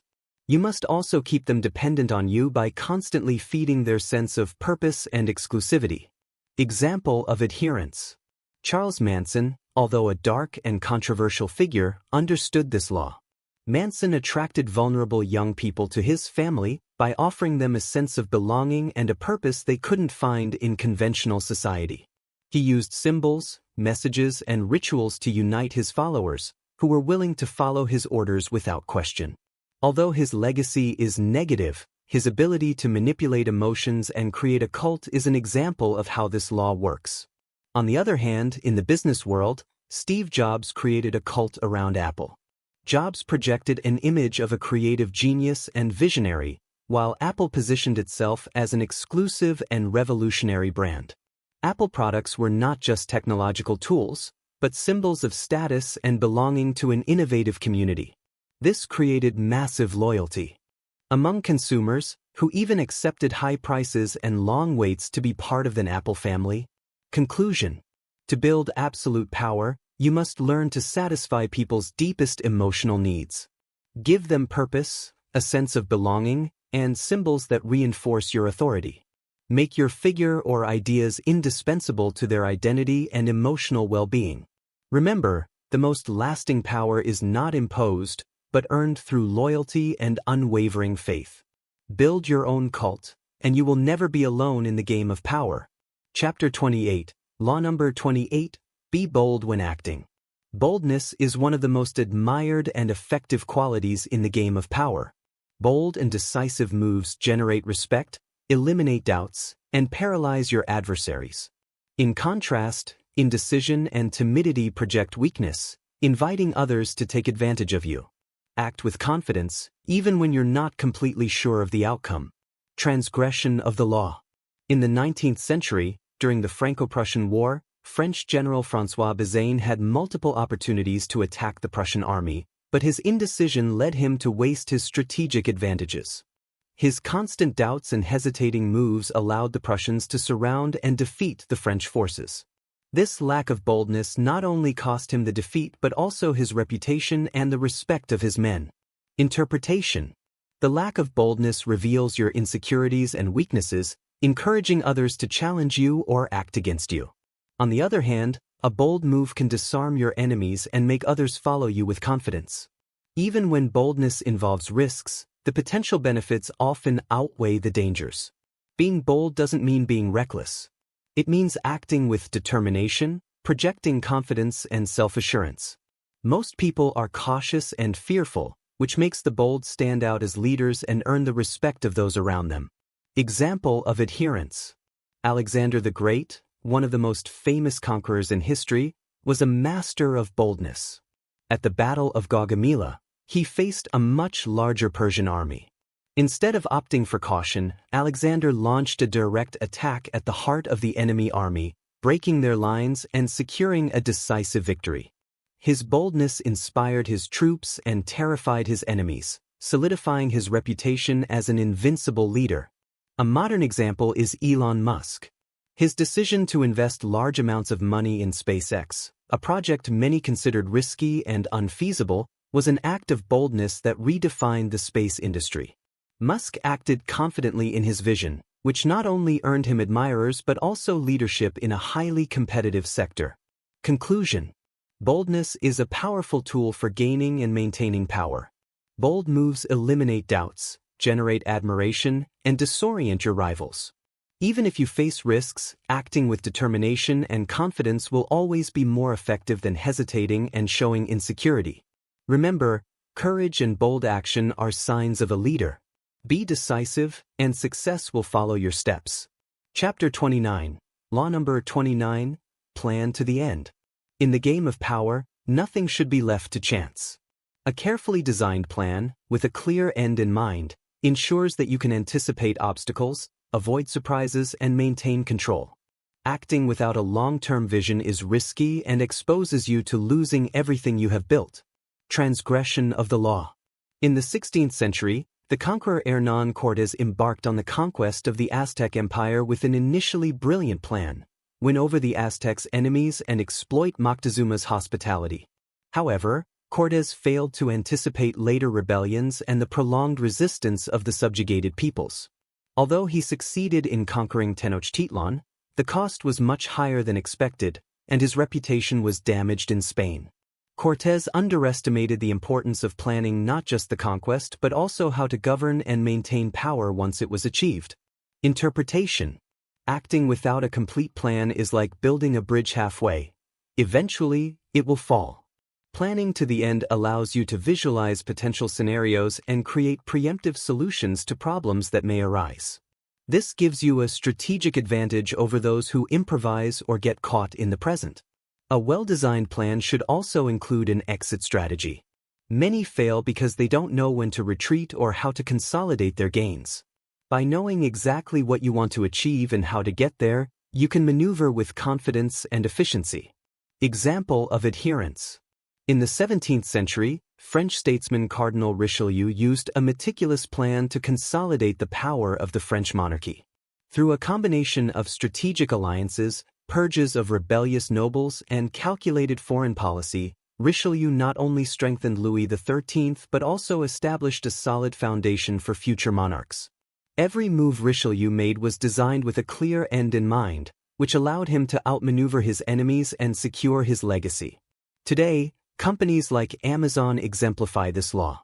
Under Jeff Bezos's leadership, Amazon strategically planned its long-term dominance, sacrificing immediate profits for years to build an infrastructure that allowed it to control global e-commerce. This calculated approach was key to its success and continuous growth. Conclusion: power is not built through impulsive moves or short-term decisions. A clear plan, one that contemplates the end from the beginning, protects you from surprises and allows you to maneuver with an advantage. Ensure that every step brings you closer to your goal and leave nothing to chance. Remember, total control is only possible when you plan to the end. Anticipate, calculate, and never deviate from your vision. Chapter 30. Law number 30. Make your achievements seem effortless. In the game of power, perception is everything. If your successes seem to be the result of hard work or endless struggle, you will generate envy or doubts about your abilities. In contrast, if you make your achievements appear natural and effortless, you will project an image of genius and authority that attracts respect and admiration. Transgression of the law. In Renaissance Italy, a young sculptor wanted to demonstrate his skill by working in public for an important commission. He allowed citizens to observe every detail of his process, which revealed not only the effort behind his art but also the constant mistakes he corrected. While the final sculpture was impressive, his visible effort stripped the work of its mystery and the perception of genius. By not hiding the hard work behind his success, the sculptor lost the aura of greatness he could have earned. Interpretation. Visible effort can diminish the impression of greatness, as people associate excellence with the innate and the natural. By showing the process behind your achievements, you invite others to dissect them, reducing their impact and making them seem less extraordinary. In contrast, if you make your accomplishments seem easy and spontaneous, you project an image of mastery and exceptional talent. This does not mean you shouldn't work hard. It means you should hide your effort and the difficulties you face. The simpler and more natural your actions appear, the more admiration and respect you will generate. Example of observance. At the court of France, King Louis XIV, known as the Sun King, understood this law perfectly. Louis projected an image of absolute control and ease in everything he did, from political decisions to his dances at elaborate court festivities. He never allowed anyone to see him working hard or struggling with a problem. This image of naturalness reinforced the idea that his authority was divine and unquestionable. In modern times, Roger Federer, one of the most successful tennis players of all time, has been praised not only for his skill but for the grace and ease with which he plays. Although Federer trains tirelessly, he never seems to force his movements on the court, which has earned him a reputation as a natural sports genius. Conclusion. Success that seems natural and effortless generates admiration, while visible effort may invite skepticism or envy.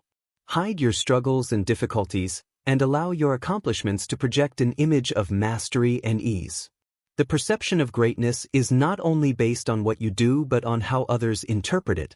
Remember, true mastery lies not only in doing difficult things but in making them seem easy. Let mystery and admiration work in your favor. Chapter 31. Law number 31.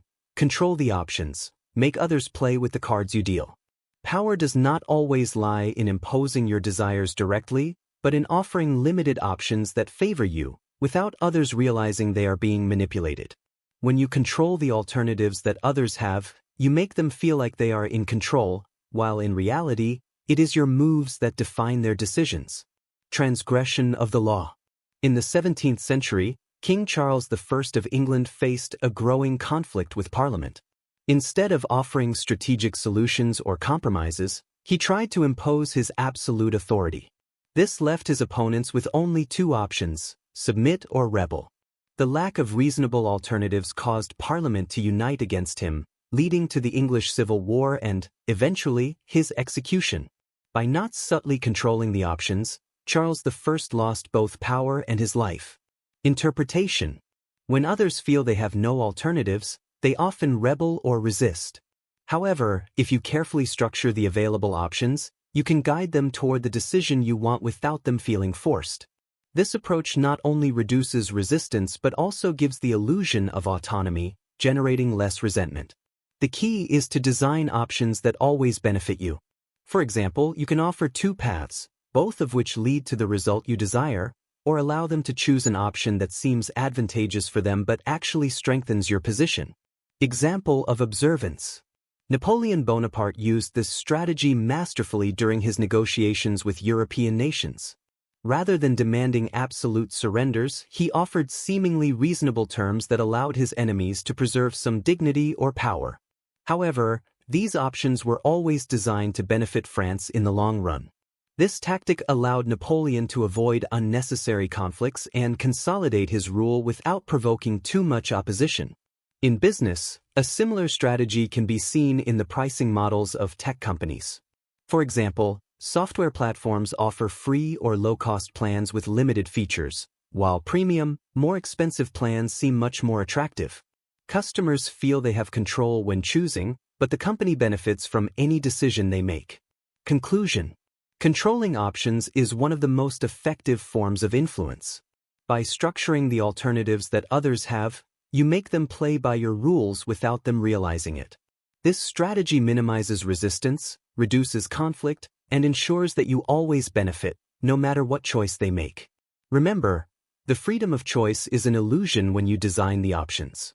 Give others the illusion of control, but make sure they always play with your cards. Chapter 32, Law number 32, Play with people's fantasies. Reality can be harsh and unpleasant, and people often prefer to believe in what they desire rather than what is true.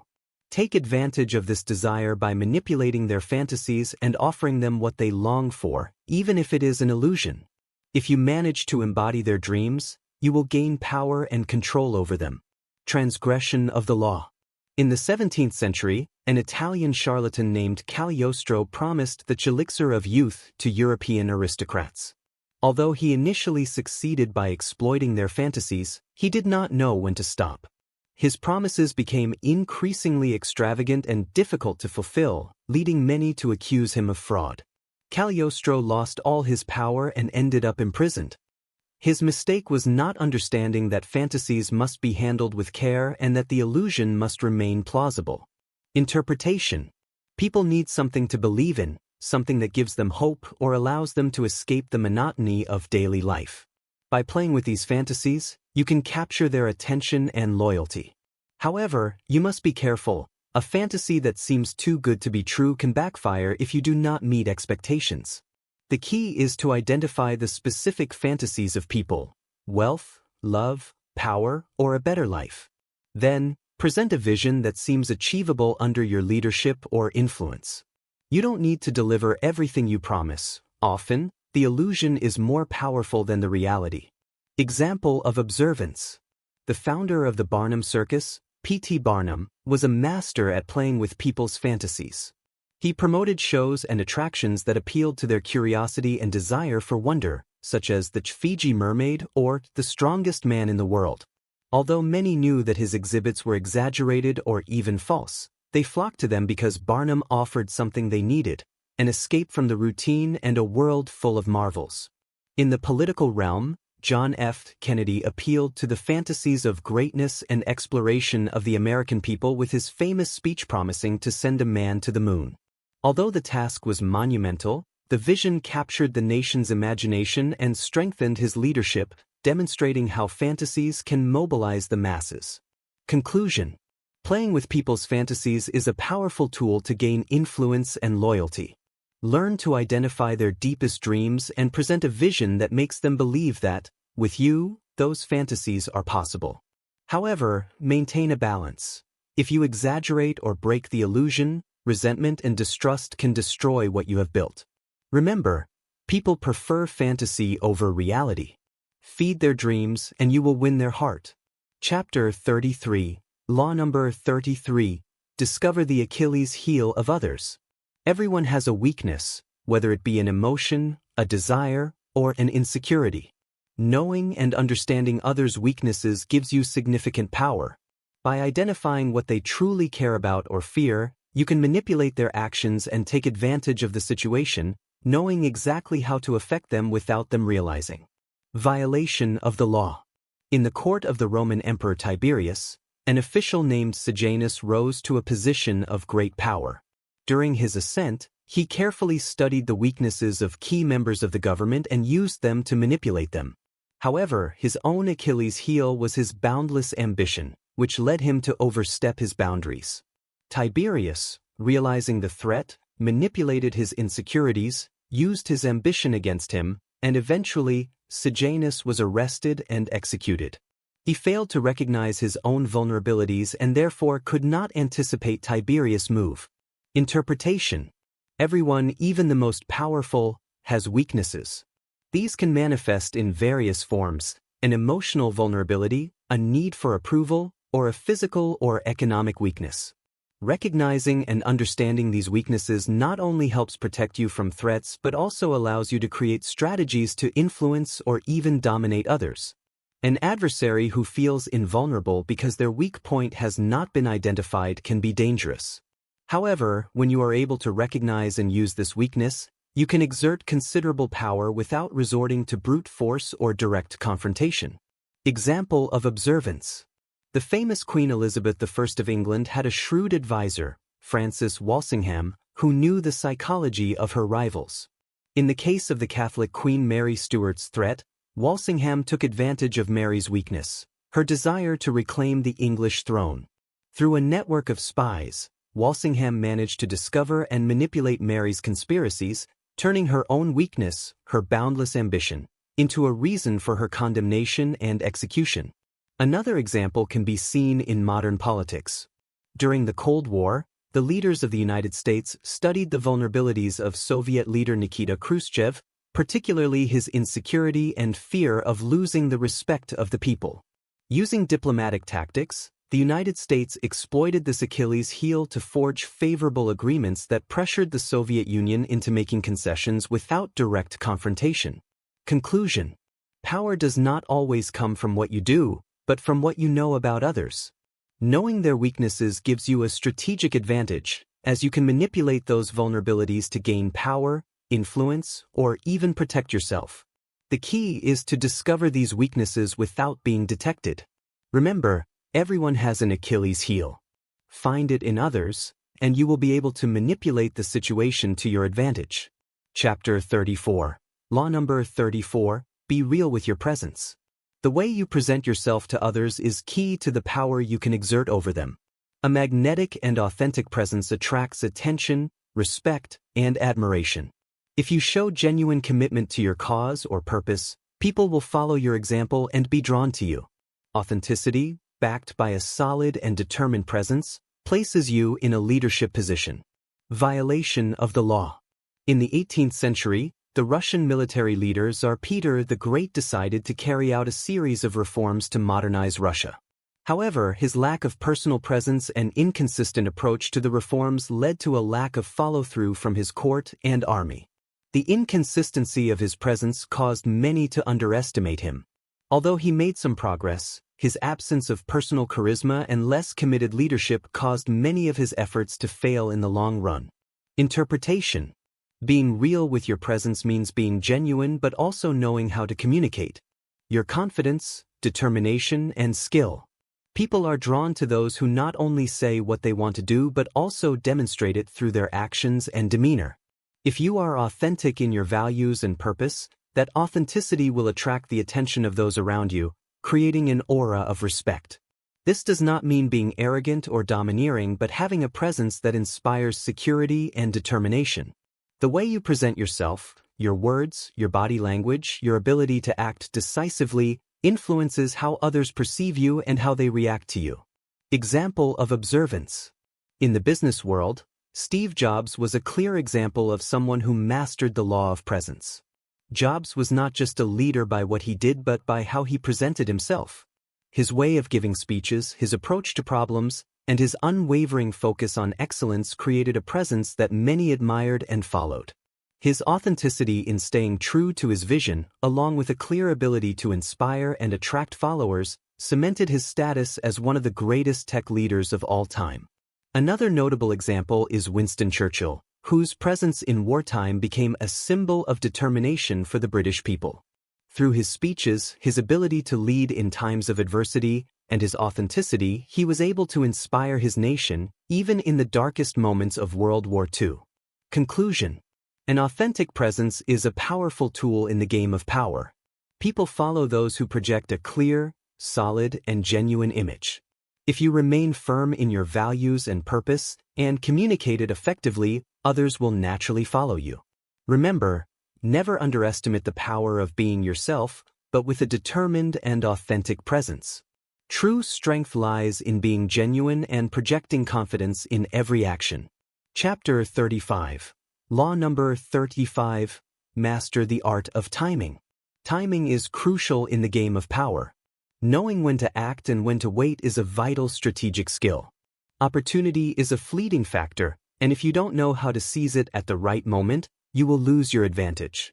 Strategic patience and the ability to act precisely at the right time allow you to maximize your results without generating unnecessary resistance. Violation of the law. In the 19th century, Russian leader Alexander II, known for his reform to abolish serfdom, made the mistake of rushing the implementation of his reforms without considering the right timing. His haste to advance significant changes sparked resistance, especially from the nobility, causing instability. Although his intentions were correct, the lack of patience and the inability to choose the right moment for his reforms ultimately cost him his life. He was assassinated by a terrorist group that took advantage of the tensions he had created. Interpretation. The art of timing lies in patience and precise action.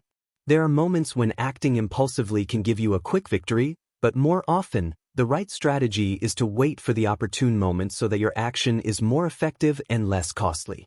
Sometimes, power lies in making others wait, in maintaining calm until the perfect situation arises to move your pieces. Mastering the timing also extends to how you interpret the signals from the environment.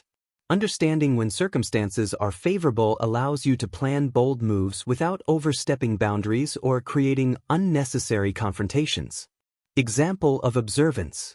An outstanding example of mastering timing was the famous Chinese general Sun Tzu, whose strategies on the use of timing in warfare have endured to this day. In his work The Art of War, Sun Tzu emphasizes the importance of knowing both your enemy and yourself to exploit weaknesses at precise moments. His ability to wait for the ideal moment and then execute his plans swiftly and accurately allowed him to win decisive battles without the need to confront superior forces. In more recent times, Apple, under the leadership of Steve Jobs, mastered the art of timing by waiting for the right moment to launch revolutionary products like the iPhone.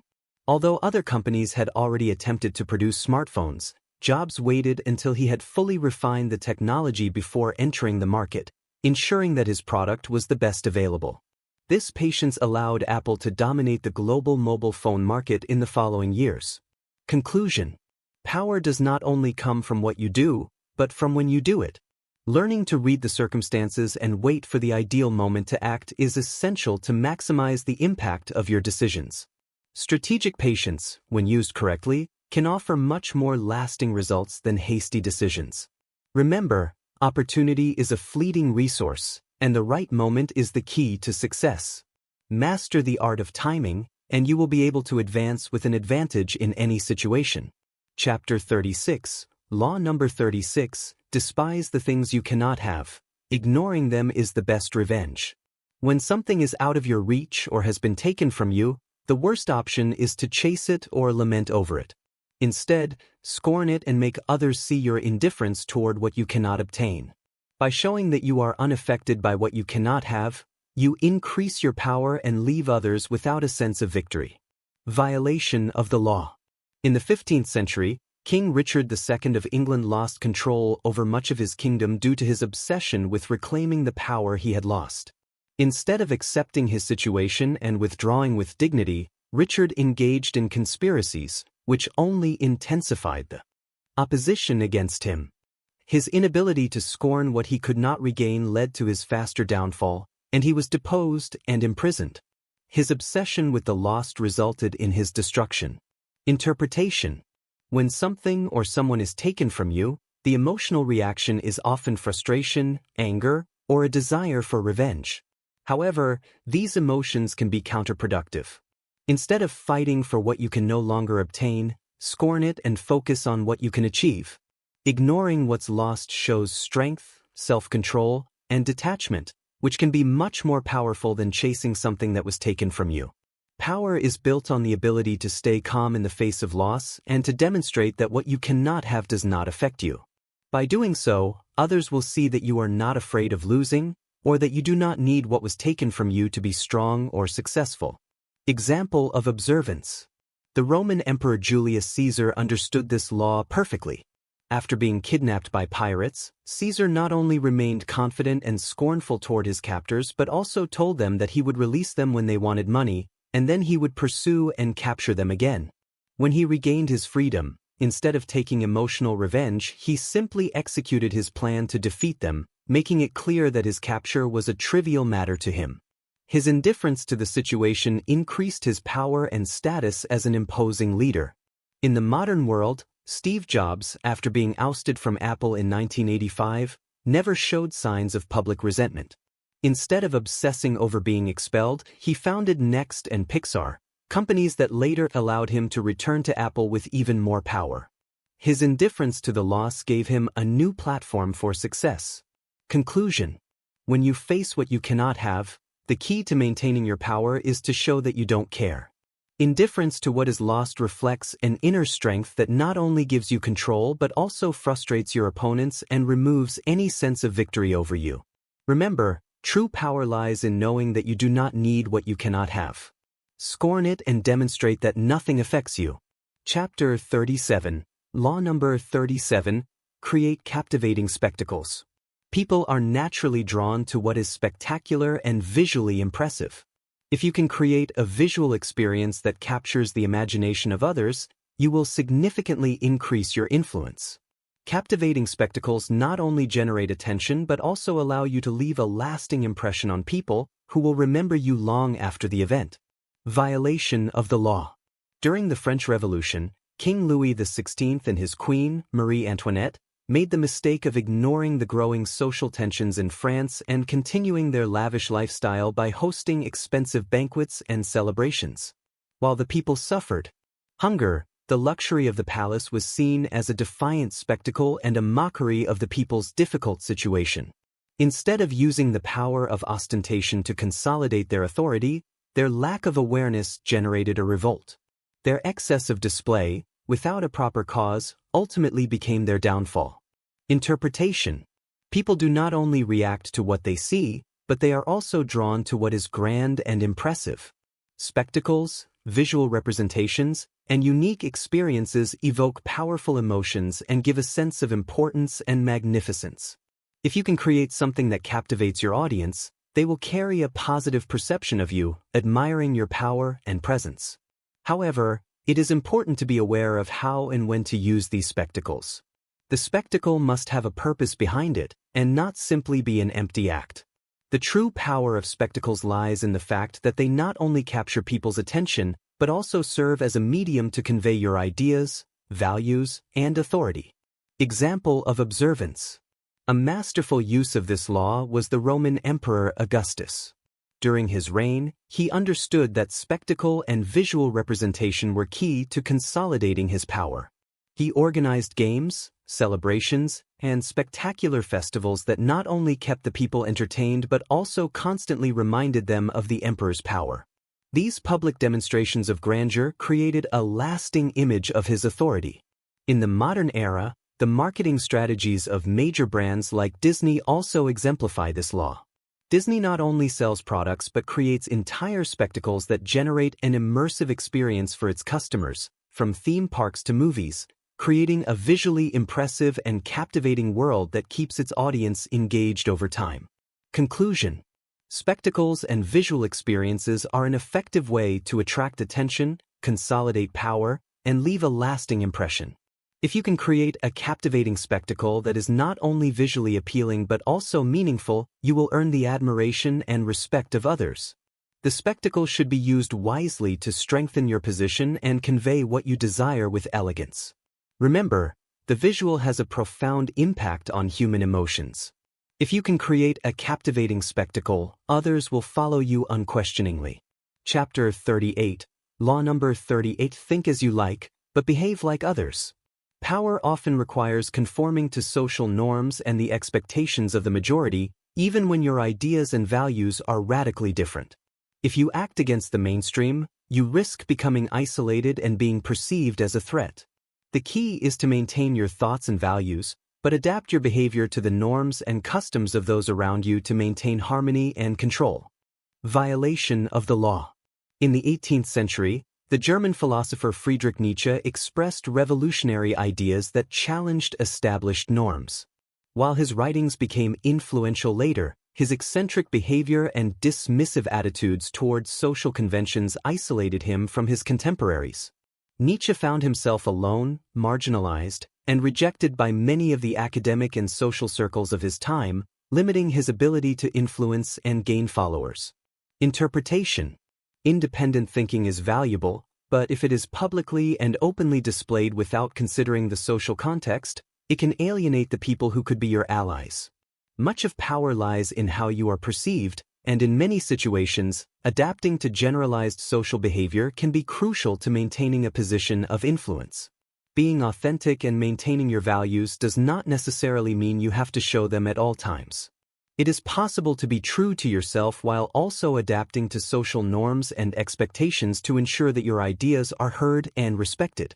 Think as you wish, but adjust your behavior to align with what is socially accepted or what the majority expects. Example of observance. One of the most notable examples of this law is that of the Roman Emperor Julius Caesar. Although his ideas and ambitions were very different from most Romans, Caesar knew when to conform to traditions and how to behave in line with what the people expected. He often used symbols and behaviors that were recognized by the Romans as virtuous, even though privately his actions often went against these norms. This allowed him to earn the respect of his followers while also manipulating the Roman elite to rise to power. A modern example is Elon Musk, who, although known for his innovative approach and unconventional opinions, often adjusts his behavior to market expectations or social norms to gain the support and collaboration of his investors and employees. Although his ideas may seem radical, he behaves in a manner aligned with what people expect from a tech leader, helping him maintain his influence and control. Conclusion. Power does not always come from being completely original or authentic in every action. Sometimes true power lies in knowing when to adjust your behavior to follow social conventions while maintaining your intellectual independence. Adapt your behavior, but keep your thoughts to yourself when necessary to maintain your position of influence.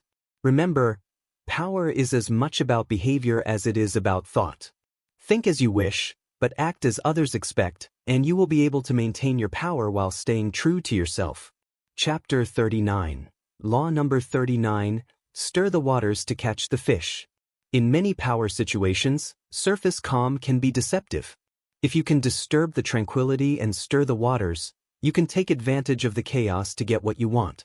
By creating confusion, uncertainty, or conflict, you can manipulate the situation in your favor and take advantage of others' disorientation. Violation of the law. In ancient Rome, the political and military leader Gaius Marius tried to consolidate his power by confronting his rivals head-on. However, by facing his opponents directly, Marius exposed himself to unnecessary conflict and failed to create chaos or confusion. His direct approach led to total confrontation, resulting in a weakened political position.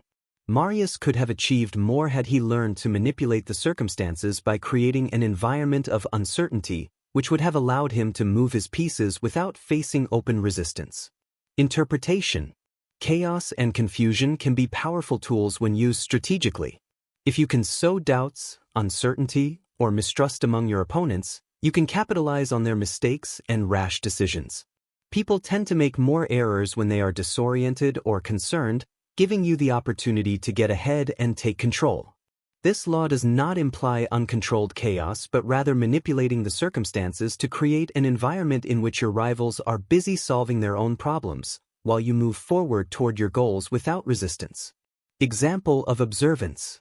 A clear example of this law is the figure of Francisco de Miranda, a Venezuelan revolutionary leader. Although Miranda had several failures, he understood the importance of sowing confusion among his rivals to maintain his power. During his campaigns, he used tactics that kept his enemies divided and perplexed, allowing him to take advantage of various situations. Although he did not always achieve victory, his ability to stir the waters allowed him to strategically position himself for future moves. In the business world, a modern example is that of tech companies which, when introducing new products, generate great anticipation and rumors even before the launch. Apple, for example, is famous for keeping the media and its competitors in a constant state of uncertainty, which sparks speculation and creates huge demand for its products even before they are available. Conclusion. Creating confusion and disorder can be an effective strategic tactic when used in a controlled manner. Instead of moving straight toward your goals, you can plant the seeds of disorientation among your rivals and watch how their mistakes benefit you. Controlling chaos allows you to take charge of the situation and advance your interests without direct opposition. Remember, controlled chaos can be your best ally. Stir the waters and watch opportunities arise before you. Chapter 40, Law number 40, Despise the free lunch. What seems like a generous offer and a good deal may actually be a trap to make you feel indebted. When someone offers you something with no apparent expectation in return, there is likely a hidden agenda. Don't accept what is given without asking what they want in.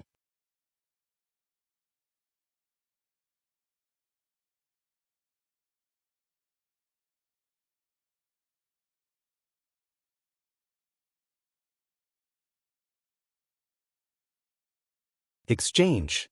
By rejecting free offers, you maintain control and avoid being trapped in an obligation that could later be used against you. Violation of the law. During the Middle Ages, a noble named Robert de Beaumont accepted generous offers of support from a stranger merchant, trusting in his apparent kindness and good intentions. However, the merchant used the debt as leverage, manipulating Beaumont into offering him land and favors in exchange for his help. Beaumont found himself forced to give in to what originally seemed like an innocuous transaction. His inability to reject something free placed him in a vulnerable and manipulable position. Interpretation. When someone offers something with no expectation of return, they usually have a secret agenda. People who give favors are establishing a power relationship. They make you feel indebted, and when the time comes, they will ask for something much larger in return for what they gave you. This law suggests that you should never accept gifts, favors, or free help without asking, "What do they really want from me?" Power lies in maintaining control over transactions and not engaging in relationships where someone has an advantage over you. If someone offers something for free, avoid accepting it without conditions, because sooner or later you will have to return the favor, probably in a way that will put you at a disadvantage. Example of observance. U.S. President Andrew Jackson understood this law through his dealings with bankers during his time in power. Jackson was very cautious when dealing with banks that offered easy loans, knowing that accepting a favor from the bankers could compromise his independence and ability to make decisions without pressure. Instead of falling for attractive offers, he maintained a firm stance that allowed him to avoid being manipulated by outside interests. A modern example is companies like Amazon and Google, which offer free services to attract users, but then use these services to gather valuable data that can be used to influence business decisions. These tech giants have perfected the art of offering something free in exchange for your loyalty and personal data, giving them enormous control over consumers. Conclusion. Accepting something free always comes with a cost, even if it is not immediately apparent. To avoid falling into imbalanced power relationships, learn to reject what is offered without carefully evaluating the consequences. Maintain control in your transactions and don't allow others to gain an advantage over you through hidden favors or gifts. Remember, not everything that glitters is gold. Despise the free lunch and keep your independence intact. Chapter 41. Law number 41. Avoid appearing as a visionary who cannot achieve anything. Ideas and visions are valuable, but if they are not accompanied by actions and tangible results, they can become useless. Power does not only reside in what you know or plan, but in what you are able to make a reality. Don't become a figure of illusion. Act consistently to materialize what you propose. If you are a visionary, make sure you have a concrete plan to achieve it. Violation of the law. In recent history, a visionary entrepreneur in the 1990s developed a revolutionary idea for a new technology, but he spent more time talking about his vision than actually acting on it. His speeches and promises of the future never materialized into real products or significant innovations. The lack of results caused him to lose credibility and his followers abandoned him. This man, although full of ideas, got stuck in the limbo of speculation, achieving nothing tangible, and his reputation quickly crumbled. Interpretation. Being a visionary without results is dangerous because it breeds distrust. People are more likely to follow and support you if they see that your ideas have a clear path to execution. It's easy to admire those who offer big ideas, but true power lies in making those ideas a reality. If you cannot demonstrate what you are capable of achieving, your vision will be seen only as fantasy, and people will lose interest in you. Having an ambitious vision is important, but it must be supported by an action plan and tangible results. Only when your achievements align with your words can you ensure that your influence grows and your power solidifies. Example of observance. A great example of this law is Thomas Edison. While Edison is famous for his numerous inventions and his role as a visionary, what truly consolidated his power was his ability to bring his ideas into practice. While other inventors got stuck in theory, Edison was relentless in turning his concepts into reality. His success in commercializing the incandescent light bulb and creating a practical electrical system made him a true visionary, whose influence endures to this day. In more recent times, Jeff Bezos, founder of Amazon, was a visionary with a clear plan and constant action to make Amazon not just an online bookstore, but the e-commerce giant it is today. Despite his ambitious proposals, Bezos always focused on putting his ideas into action, which allowed him to create one of the most powerful companies in the world. Conclusion. Vision alone will not give you power. It is action that turns vision into a palpable force. Don't just be a dreamer, be a doer. Make sure that every step you take brings you closer to making your vision a reality. Remember, visionaries without results are quickly forgotten. If you cannot make your dreams a reality, you will lose the respect of those who follow you. Chapter 42. Law number 42. Disarm and infuriate with the mirror. The mirror has the power to reflect exactly what is presented to it. Using this ability in human interactions allows you to neutralize your enemies or those who challenge you. If you reflect their own attitudes, desires, and behaviors, you return their energy in a way they cannot ignore. This strategy allows you to disarm opponents without confronting them directly. Violation of the law. At the court of King Henry VIII of England, one of his closest advisors, Thomas More, challenged the monarch in his attempt to separate from the Catholic Church. More remained firm in his religious beliefs, not realizing that his challenge was reflecting the Chapter 42. Law number 42. Disarm and infuriate with the mirror. The mirror has the power to reflect exactly what is presented to it. Using this ability in human interactions allows you to neutralize your enemies or those who challenge you. If you reflect their own attitudes, desires, and behaviors, you return their energy in a way they cannot ignore. This strategy allows you to disarm opponents without directly confronting them. Transgression of the law. At the court of King Henry VIII of England, one of his closest advisors, Thomas More, challenged the monarch in his attempt to separate from the Catholic Church. Moore remained firm in his religious beliefs, not realizing that his challenge reflected Henry's obstinate and defiant attitude. By not adapting to Henry's stance and instead continuing to resist, Moore ended up losing his life, executed for refusing to change his behavior to meet the king's demands. Interpretation. The mirror reflects the attitude, behavior, or emotion of the other person, and this strategy can be used to disarm even the most powerful enemies. If someone challenges you with aggression, you can return their energy in a way they cannot respond aggressively. If confronted with distrust, you can show an equally distrustful attitude, causing them to question their own motives. By reflecting others, you can make their own mistakes or attitudes turn against them without them realizing what is happening. This tactic, though subtle, can be devastating if used correctly, as you manipulate the other person's perception without resorting to direct confrontation. Example of observance. An example of this law is Napoleon Bonaparte. During his campaigns, Napoleon was expert at reflecting the emotions and attitudes of his enemies to weaken them. At the Battle of Austerlitz, for example, he observed the tactics of the Russians and Austrians and then confronted them with a strategy that reflected their own aggression and confidence. The enemies, perceiving the same defiant attitude from Napoleon, were disarmed and fell into their own mistakes, allowing Napoleon to secure a decisive victory. In more recent times, political figure Mahatma Gandhi used a version of this strategy by reflecting the attitude of the British colonizers toward the people of India. Through his pacifism and nonviolence, Gandhi mirrored the cruelty of British domination and the morality of his cause, which generated international sympathy and undermined the power of the colonial empire without direct confrontation. Conclusion. The art of the mirror is a powerful way to disarm your opponents without direct confrontation. By reflecting their behaviors and attitudes, you can make them face their own mistakes and weaknesses. It's not about being aggressive or reactive, but strategically using the energy they send you to neutralize them. Remember, the reflection allows you to disarm your enemy without violence. Use the mirror wisely, and you will be able to weaken even the strongest opponents. Chapter 43.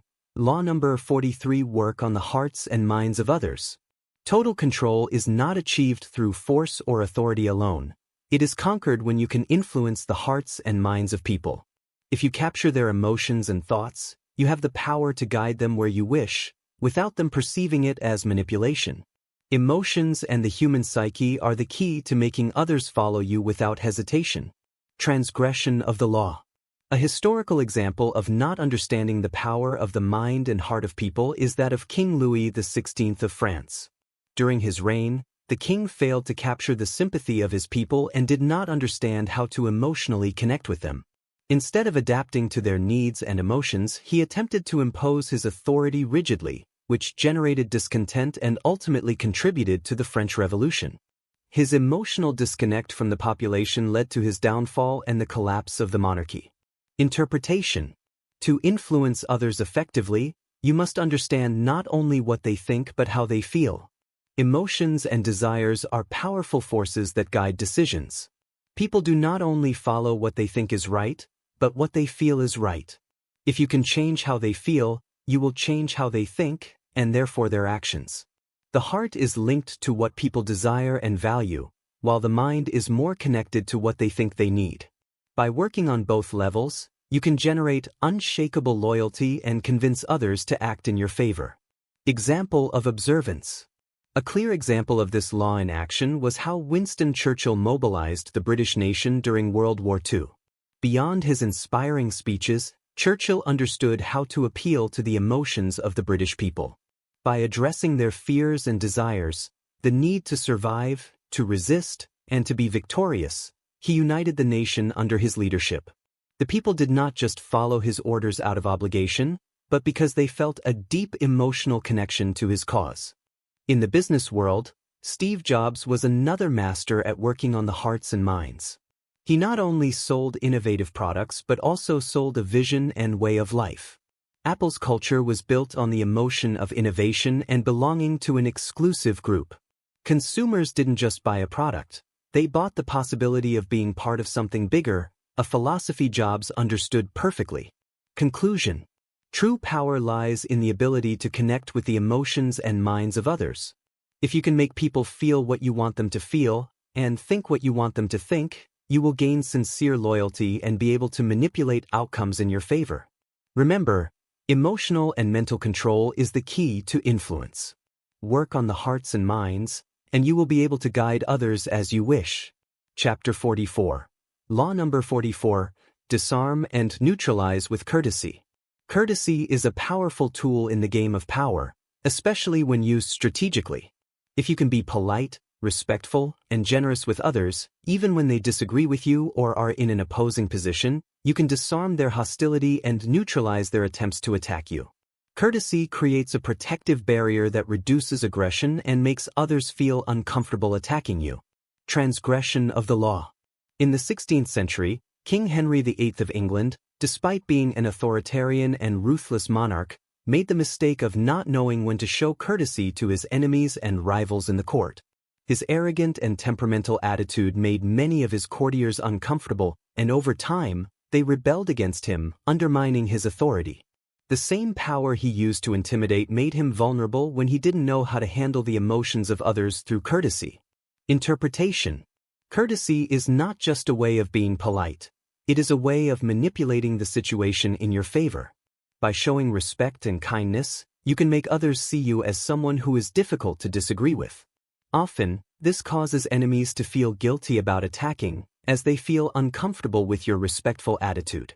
Additionally, courtesy can weaken opposition, as people tend to avoid confrontation with those who do not react in a hostile manner. When you are polite, others tend to underestimate you and don't see you as an immediate threat. This allows you to act with more freedom while others feel disarmed and calm, giving you time to plan your next moves with less resistance. Example of observance. Cardinal Richelieu, chief minister to King Louis XIII of France, was known for his ability to disarm his opponents with calculated courtesy. Although he was a man of great power, his polite behavior and diplomatic handling of relations made many of his rivals at court respect him, even when he worked secretly to weaken them. His courtesy was so effective that, in the end, many who tried to challenge his authority didn't dare face him directly. In more recent times, political figures like Nelson Mandela also demonstrated how courtesy can be a powerful tool. During his fight against apartheid, Mandela used a courtesy that disarmed his oppressors and gained international sympathy. Through his patience and respect for others, even those who opposed his ideals were inclined to change their perspective. Conclusion. Courtesy is much more than just social politeness. It is a power tactic.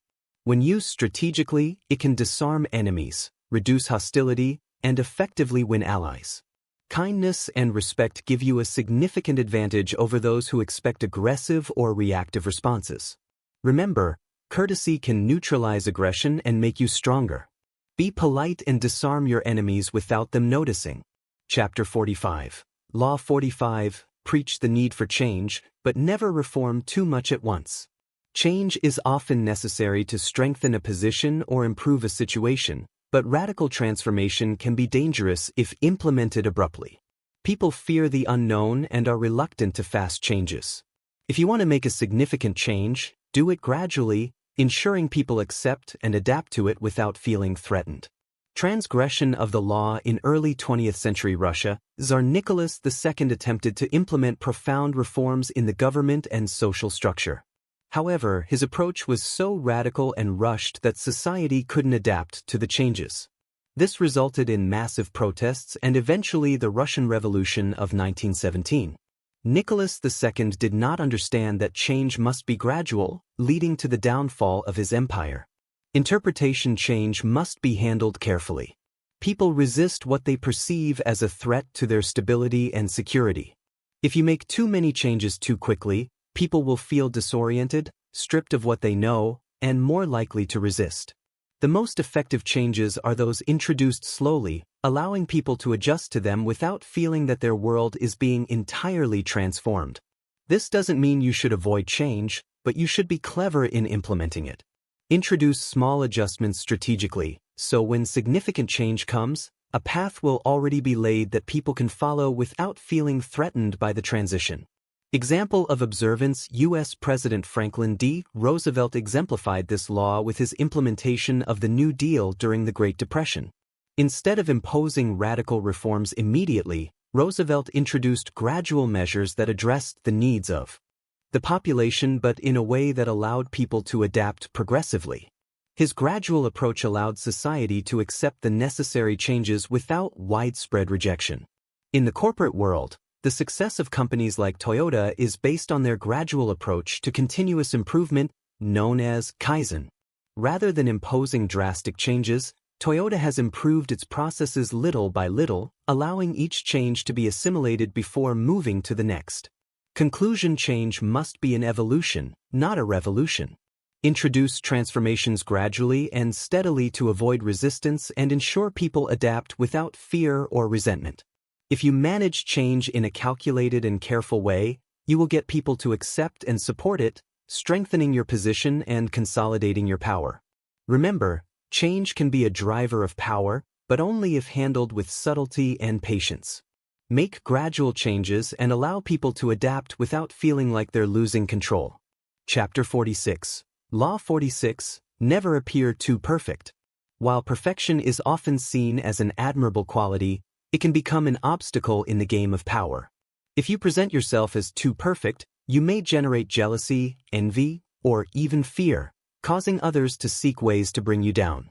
Perfection, though tempting, creates unnecessary distance and can make others feel they have nothing in common with you, leading them to perceive you as a threat.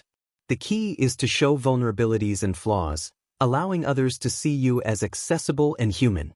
Transgression of the law: a clear example of this law is Empress Maria Theresa of Austria. Although she was a brilliant and capable monarch, her perfection and her unreachable figure of authority generated resentment within her court and among her children. Many saw her perfection as an obstacle to getting close to her, weakening her ability to create a solid network of loyalties.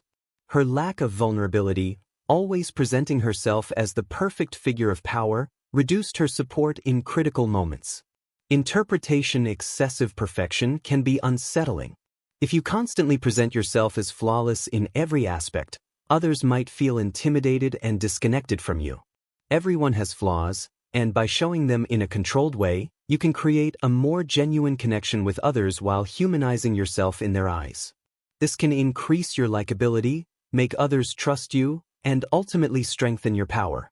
Showing your weaknesses or moments of vulnerability can also serve to disarm those who try to attack you. Being seen as a real person makes you harder to bring down because people tend to feel more empathy and understanding towards those they can identify with. Example of observance: a great example of this law is Winston Churchill during World War II. Although he was known for his strength and leadership, Churchill also showed vulnerability and humanity in his dealings with others. In his speeches, he not only presented himself as an unyielding leader but also as someone aware of the hardships his nation faced.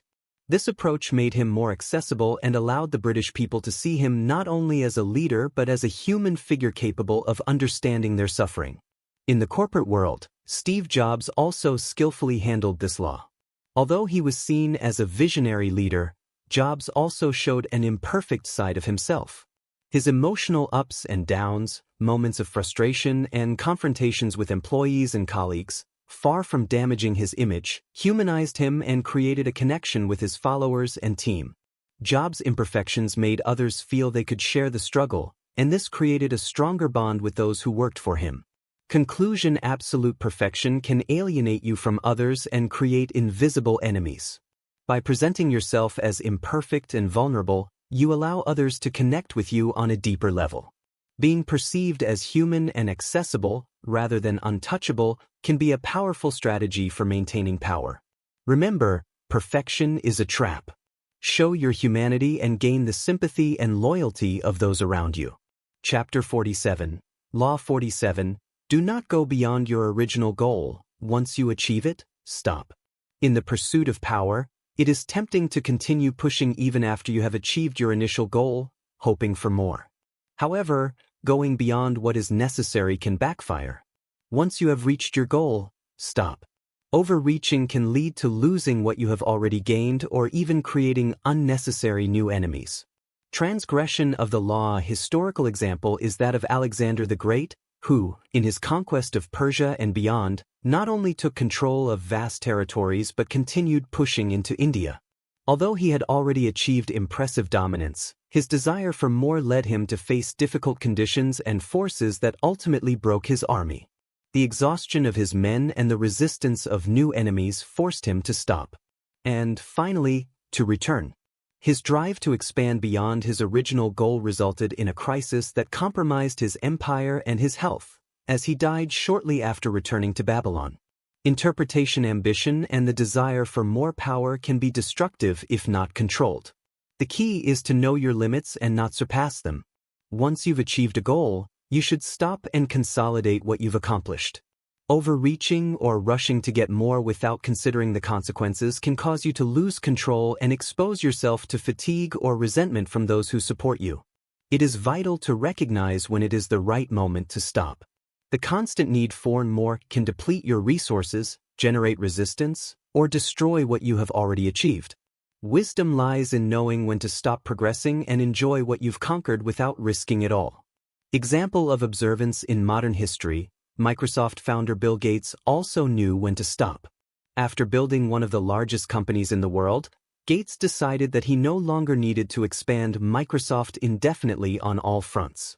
He chose to focus on philanthropy through the Bill and Melinda Gates Foundation, allowing him to consolidate his legacy while maintaining his wealth and power.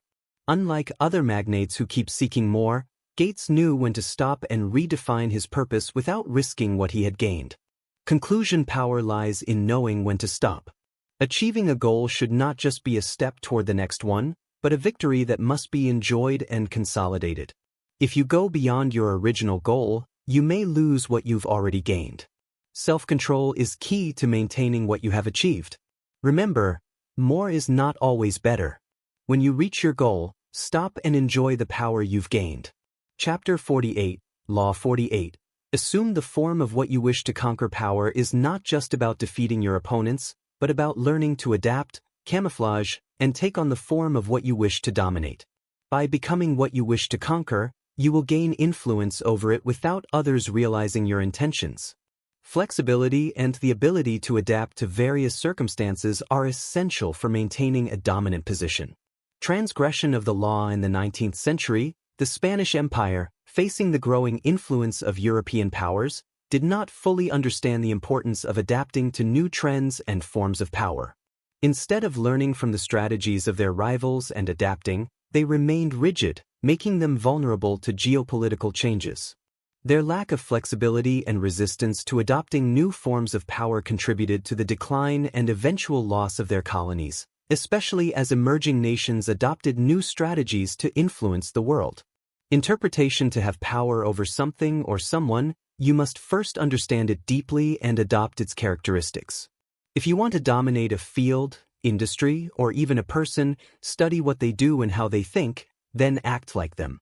Adopting their form, whether in behavior, communication style, or strategy, will allow you to integrate into their sphere and gain influence without being perceived as a threat.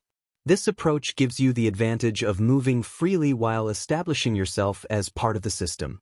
By assuming the form of what you wish to conquer, the barriers dissolve, and you can operate within those domains more easily.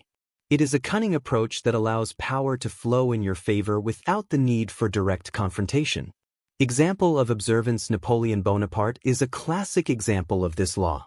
During his rise to power, Napoleon knew how to adapt to the expectations and social structures of France.